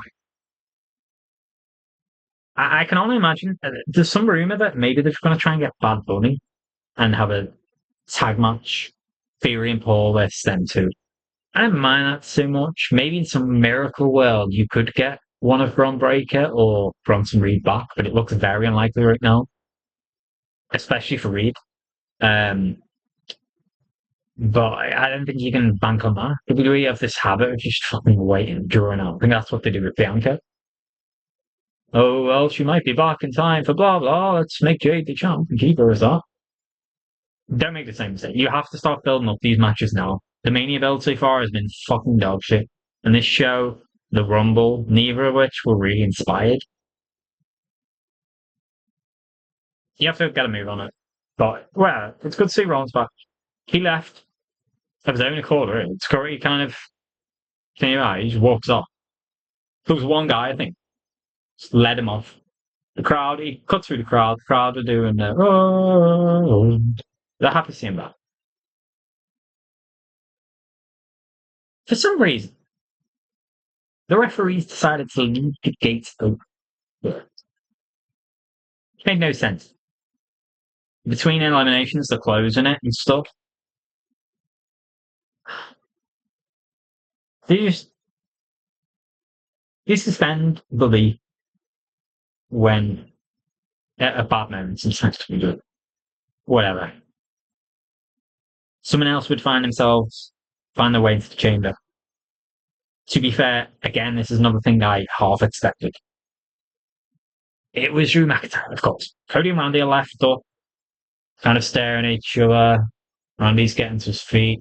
Cody's there, he's backs against the rope. He's kind of like selling his tiredness, his fatigue. He'd been in the match from the start, of course. He did a Stratton. He lasted the whole way, and then unfortunately lost it. Well, from his perspective, I'm glad Cody didn't win. Nothing against Cody, but I'm glad he didn't win. Drew McIntyre comes, hits him back of the head with the title. Cody's staggering. Oh, what the fuck? Drew comes in, goes to the far corner, as he normally does, lines up the Claymore. Cody moved out the way. I feel like Cody moved a bit too early here, honestly. So Drew just kind of looked like it kind of has to pull his leg down. Cody hits Drew. Drew turns, bam, into an RKO. Randy Orton's got up by this point. Drew didn't sell it, of course, because it was part of the spot. He had to get right back up. Oh, I was just dazed. They did a rock job where he's like, hits the floor, gets right back up, but he's dazed. Turns into Crossroads. Cody grabs him from behind. Crossroads delivered. The second, this was really smooth, this whole sequence of it. The second Cody had hit that, he gets up, turns, bam, RKO out of nowhere. Beautiful looking RKO. 1, 2, 3. Randy did not hesitate. The Viper does not hesitate. He strikes, sees the opportunity. It fits narrative, really. If you know, the whole story of Sami Zayn as well. Drew handed that qualifier match on a plate. Cody Rhodes was Fatu versus Sami. To Sami. Sami did the right thing, the baby face, and the smart thing. No, the honor, not smart, the honourable thing. He did not do the smart thing. He did not take it back. He did not take the opportunity of, oh, well, this is fortunate. This is unfortunate for my opponent, but the killer instinct to take it when you have the opportunity presented, to take it, seize it. Randy Orton always praised his character. In a lot of ways, he was the ultimate opportunist after Edge. He was the second most prevalent of that. And there's been this whole angle recently on SmackDown with Aleister Black saying, you know, the old Randy Orton, he wouldn't hesitate. They had a run in on Friday, and Randy's saying, oh, yeah, he's saying this, and yeah, dude, the voices come back, and even I don't know what to make of him sometimes. There's been this constant teasing, always, with Randy. Will he go heel? Is he going to do it? Maybe. So I really like how this was won. I think it was a smart decision. I think it will have relevance for Sami's story as well. I think him and Randy, expect them to have an interaction coming up soon. Maybe even this Friday. Randy's like, listen, that's the difference. Randy had said in the weeks prior, he was like, look, Cody, man, you're my boy. We go way back. I was your mentor. You know, you're one of my closest friends. But if I get an opportunity to get the 15th title, and I desperately want, I will not hesitate. Similar vibes to John Cena last year. You know, he was obsessed with getting this. He didn't hesitate. Seth Rollins stomped CM Punk. Cena, of course, did the look, grabbed him, applied it. Well, what did Cena do afterwards? He turned heel. Now, will Randy turn heel? Not for this promo, I don't think. Not for this picture. Because Drew McIntyre is there. But I could maybe see this after Mania or something. Maybe even Cody turns heel. So I think what is clearly going to happen is McIntyre keeps fucking over these guys. Fatu had a qualifying match for the Chamber, impromptu one if Jey Uso got taken off. There's another mystery they're going to do. They'll probably reveal that on Monday. It's going to be one of the division, I think. It'll be one of Paul and Theory, if not both. And then I think it'll build to a Paul and Theory versus Usos title match on Raw. I don't think that'll be the main match. Rollins is destined for that. But they'll do that on Raw.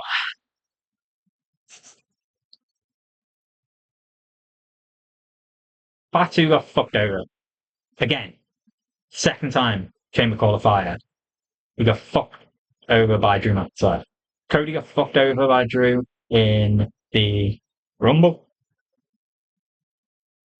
In his match against Obafemi, December. It just constantly, basically, lost the cons. And it's just this narrative. Drew McIntyre is constantly trying to take out his opposition while they're trying to qualify. Before they even get in a position to get to him, he's taking them out. He actually did the same to Randy. He attacked him a couple of weeks ago on SmackDown, which led to Aleister Black beating Randy Orton, Black Mass. The narrative is going to be for sure. A lot of people have already predicted this, not innovative in any way, but we see it coming. I think it's the right move. They're going to have this backfire on Drew McIntyre. I was already getting tired with him. Fatu and Cody will end up in this match. I think it's going to be a fatal four-way. Maybe that's what pushes Randy Orton towards a more heelish perspective. I was thinking they would maybe do the same thing with Alexa if she wins the chamber and then Charlotte politics her way into the match. Cody is kind of similar right now as Charlotte was for many years. There's a bit of fan resentment of, oh, you're always in the main event. They don't care when it's Rhea for whatever reason. As much as I love Rhea, I'm getting to that point now. Well, just fuck off out with it. You don't have to be in a title match every single Mania, bro.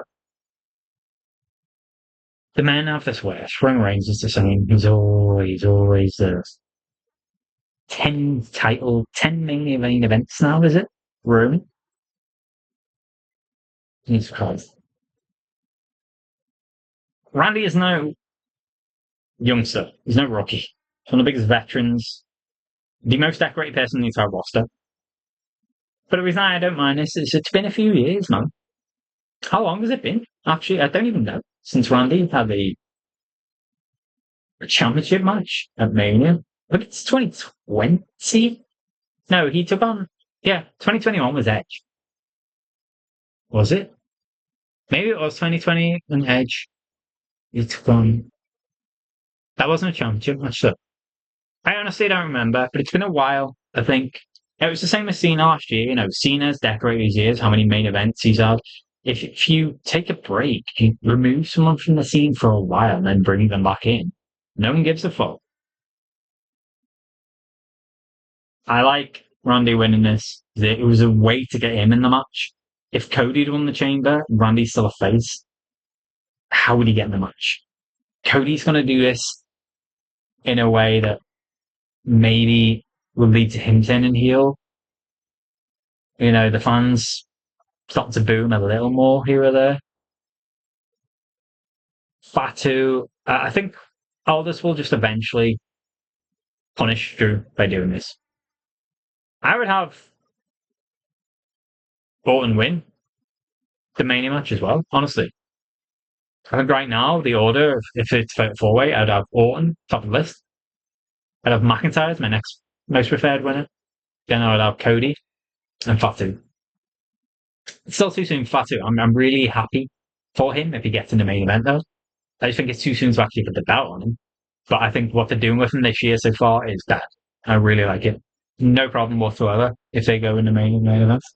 Normally, a match that's like a multi-man match, I would be against. I just prefer singles matches at Mania, big singles matches in general for the championship. But I think it makes more sense.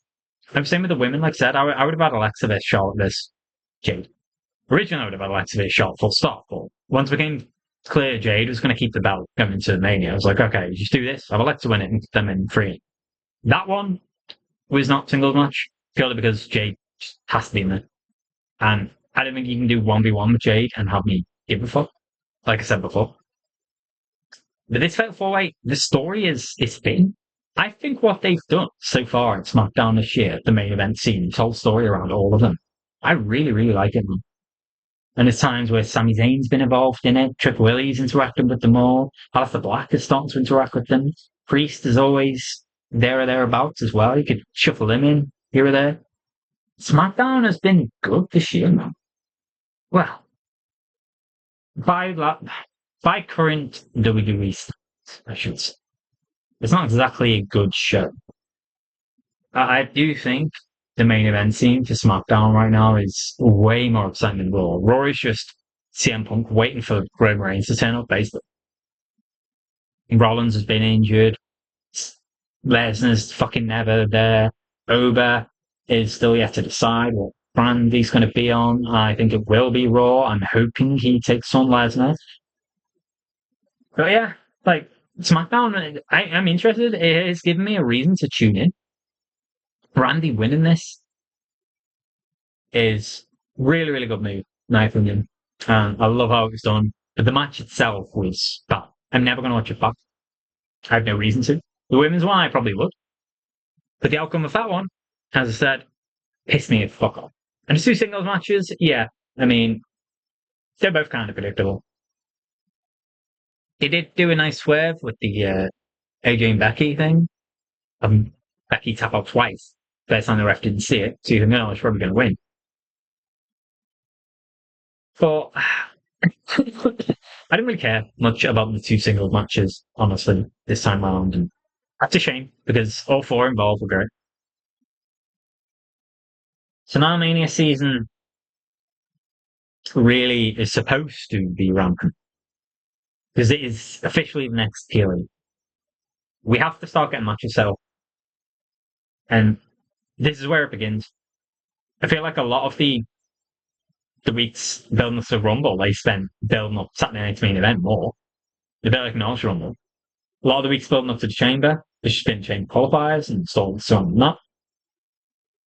It feels like there's not even been that many seeds planted in other areas. The main event, SmackDown scene, an exception, to praise that. Rhea and Io kind of look like they're not going to continue now. So the direction of the titles will become apparent soon. Same with, are they going to have the IC Championship on the card? I assume they will, because AJ Lee has to drop it in. Unless she's going to be there every week, coming out of Mania, they'll be champ. Same with the US Championship, the women's team, and the men, both of them. Are they going to move in a direction to get this on the card? This next coming weeks will tell you. Before I go, I said I will predict exactly what Danhausen does, what they do with it. And I guess it's another reason why Bruce Keys isn't there. And this ties into what I'm saying. If they don't have a Mania program for you or plan, starting from now, this is where you will disappear from TV, basically. They did the same with Alexa last year. She came back at the Rumble, but she came back at very short notice. They just about worked out her contract with her. So they drafted her in for the Chamber as a name to sell the tickets. And then she just disappeared. Bruce Keys, same, I think. If they're not building anyone towards something like a War Games or a Money in the Bank or a Chamber or whatever the fuck, they don't tend to use them much. It's especially egregious in Mania. Danhausen will just disappear now until after Mania, at least. And considering he got booed in this debut, when he comes back, what the fuck do they think is going to happen now? This guy is dead already. Killed in the crib. May as well put him back in the box and wheel him back out the fucking exit door. Because they're going to have him disappear for months. And then when he comes back, it's lost all the luster. WWE has this fucking insane habit of doing this shit. Did they not understand that strike while iron's hot? The comparison with Alexa as well is even more egregious in a way because she came back to a fucking monster pop. Strike while iron's hot. Powerhouse Hobbs, Royce Keys, having debut in Saudi Arabia in the Rumble, where it's just one of many stories coming out of the show. How many people were coming out of that show talking about Powerhouse Hobbs debuting? No one, because these other stories were elsewhere. AJ Styles retiring. That was the biggest story from that night, in my opinion. Both Rumbles were fucking predictable. Wins. Live and roaming. But you have this guy debut. Bro, can't even imagine. The WWE I watched growing up, they would never have someone debut. They didn't have a plan for them in the immediate weeks to come. Why? Why even bother debuting them now? What was the point? Wait. I would sooner than fucking wait for that. At least in the case of my Alexa, for example. She came back at the Rumble. She went on to Chamber and they used her for that. She did wrestle. She sold tickets for them. Hobbs did at least wrestle in the Rumble. He even got an elimination of Priest. So you can tell that they're going to try and do something with him or see something in him. With Danhausen, I do not see what this accomplished. Did they think people were buying the show just to see you come out the box? No. He would not make I'll be very. If I'm wrong, I'll hold my hands up. I would be shocked if this guy makes an appearance before Mania. Absolutely shocked.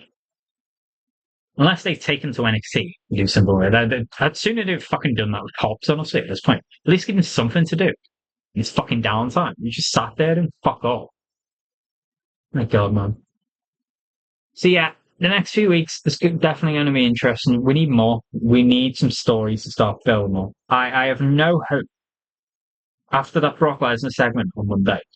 What the fuck they're going to do with Brock Lesnar in the next few weeks, I do not know. I assume jobbers are just going to reply to his open challenges and then eventually over for the Mania. The hope is Mania versus Brock. I'd sooner them cut this bullshit and just get straight to a fucking story. They've already fucked themselves though by saying he's going to do an open challenge. I mean, you could renege on that right away. Just have Over come out. It was like, the person coming out that night will be me. So then, yeah, you just lock it in and then you start a story between them where they're constantly butting heads, they're never quite interacting, whatever the fuck. I don't know. You'd have some brawls between them. Have to have them separated, of course, because it's such a big guy. You could have the whole locker room come out, have to separate them, and they're still like throwing guys about. Shit like that. Stop building just matches, man. They wonder why they're not selling tickets. You have a few matches announced at best. Now we're starting to get them through. It's Rhea vs Jade. I don't give a fuck about it. Do not care. Liv vs Stephanie Bacare. Don't really care. Punk vs Roman. Granted. I'm in on that one. It's still ridiculous, in my opinion, that Roman is fucking still main eventing WrestleMania in 2026. But that's on them. Because of this shit and the way they do things, TKO, they panic. They can't make new stars. Triple H panics. Oh God, we're not selling tickets. Alright, I'm just going to give Rhea the fucking chance again. I'm going to give Roman the chance again. Why do you think you're not getting new stars then, you stupid fucking twats? You're going with the same people every fucking time. That's the Rhea show, though. It's the Roman show. Sick of it, man. Like I said, at least before, and it had been a while. It had been a number of years since he was in that spot. And this is his, I wouldn't say his last hurrah. It's his last run, for sure. He's still got a few more years left in him, I think, Ron. He's got a few more years left in him. If he does have one more world title, it wouldn't surprise me if that's his last. So, I don't mind it. And, there was a story. He's there week in, week out. With Roman, he's not usually, but he's starting to now. Yeah, make it feel like Mania season, because it still doesn't. Last year's Mania build, the Mania itself was not great. I didn't mind it so much last year because I was new to the product. So everything felt new to me, fresh. So there was always that honeymoon period. Now, I know the roster. I know who's good. I know who's not. I know what people are capable of. I know people who shouldn't be in certain spots. I know what kind of what the best matches I think they can make are. I know enough about the business to try and be objective and think, oh, why are they doing these things? I just can't make heads or tails of some of the decisions. Brock Lesnar coming out last week. I'm going to do an open challenge. We've just seen that Obafemi's in the arena.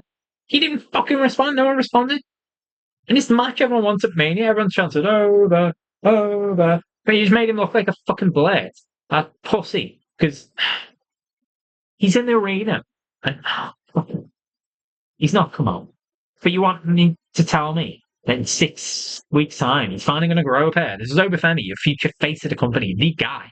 over the next 20 years. It should be him. The main player. You're gonna have, he's gonna do this. After 6 weeks, he finds his balls, and then he comes out. Brock Lesnar's seventh open shot. Bro, fucking. They are allergic to giving stories. They're gonna keep having Nello do US Open challenges and not try and build a story for the US Championship to maybe get on the card. Both tag team championships. Fuck me. I didn't give a shit. You know the Usos are going to get in a car because you have to have a Yeats man on there. As WWE's thinking. At least they took them out of the chamber. That was fuck me, man. Bro, of how long the entrances were, can you imagine if Jey Uso had been in the chamber this year? 17 minutes of entrances. It already was. Oh my god. We would have hit 20, 25 maybe. Because he comes out, he runs it back. He's doing all this shit. It's a weird one, man, because there were parts of the show, and when I say it like this, I really enjoyed minutes per quality of the women's match. I just think I think both chambers were way too short, got way too rushed.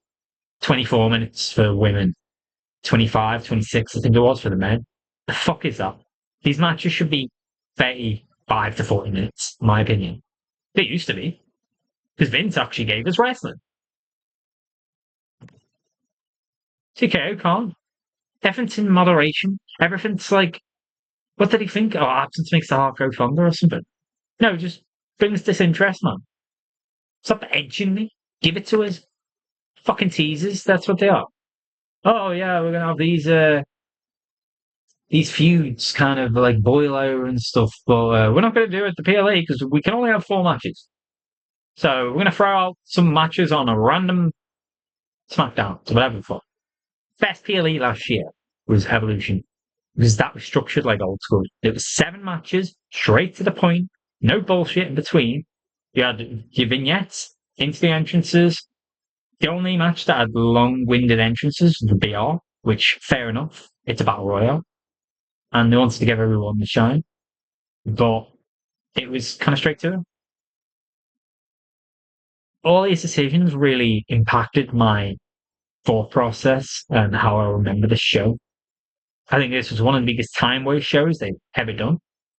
The entrances, that'll forever live rent free in my mind.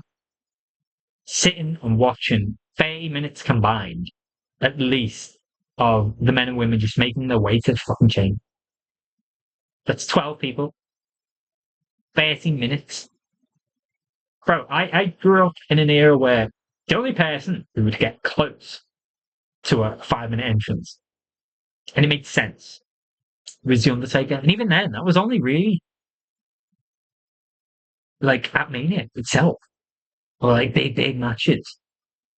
Say if there's a casket match, maybe, or a cage match or something. Even on random fucking Raw and SmackDowns these days to come on, they take 5 minutes. I complained about this Monday. CM Punk, man. Fuck me. He comes out. No, there's an ad break. And then he comes out. And then there's an ad break. It comes back. And the music's still there. I'm like, what the fuck? 2 ad breaks before this motherfucker's even spoke. What the fuck was the point? The bit between the 2 ad breaks? Just seeing him first 3 minutes and coming out. This impacted the show for me. I could have happily sat and watched another 10, 15 minutes of that women's match. The men's match. I saw enough, honestly. I still would like to have seen longer. The problem with that match is it just... I don't know, man. The performers weren't quite there. I think Javon did fine. And Cody did fine. I think the others... Right, I mean, Randy did okay. Didn't do anything wrong. I think Knight, Trick, and Logan all kind of had a lot off nights. I don't think the predictability of the singles matches was great as well. Chicago, Will Punk, and AJ were safe bets. But for me, still the biggest peeve I have about this event was Rhea winning yet again. Rhea Hogan strikes again. And I hate it. I hate the making me tired of seeing Rhea at this spot. Couldn't have go away heat from me at all. I will probably never give heat for Rhea Ripley at all. She's great. But apathy is worse. When you get tired of seeing this person in the event, are they going? The question is now, well, she's going to just be on SmackDown. It would not surprise me if they're doing this to have her still have her on Raw and SmackDown every week, which they had while she was tag champion, but she no longer is. I'm going to be interested to see what happens with Rhea and Io on Raw. I think they'll both be on Raw tonight. I would imagine Raw is still in Chicago because they normally stay in the same venue for daily into the follow-up show. To be fair, Io was never at the event last night, officially. Jade was. She was there watching. That made sense. And of course we know Drew was because he fucking got involved. Yeah. We'll see, man. I wasn't very infused about the show. It wasn't awful, but there was a lot to improve on. So I'll watch SmackDown tonight. Probably watch it live again. I think these days I'm not staying up late enough to. I think I'm reviewing a lot more a day after, a day or two after. But I'll get this up before Raw, for sure. So gotta go. Let me know what you thought about the show, guys. Did you like it? What didn't you like? Are you happy with the fact the direction they're going in? You know, rumor is two Raw superstars are going to get both single champions of SmackDown. Is that a good move? Do you prefer it? Do you not? What did you think of Randy Orton going in? Would you rather have Randy Orton and this Drew McIntyre one-on-one or Factor Cody and Fatu? Or Cody or Fatu? Let me know what you think. Yeah. I'm watching Raw. I'm, despite how shit it was last week, like I said, I think the storylines, the direction, the general seeds are going to start getting planted now for where they're going to go with a lot of the Mania card. So I'm excited to see where it's going to go tonight. We'll probably do a review of Raw. There's no promise of anything these days. Big shows, notable shows, etc. I'll always do a review of them. Yeah. So far this year, man. Saturday night main event. I thought it was good. Rumble. Made and boring. Chamber. Made and boring. Not a good track record so far this year, WWE. Must improve. Let's see what Mania season begins and Raw begins at tonight. That's it.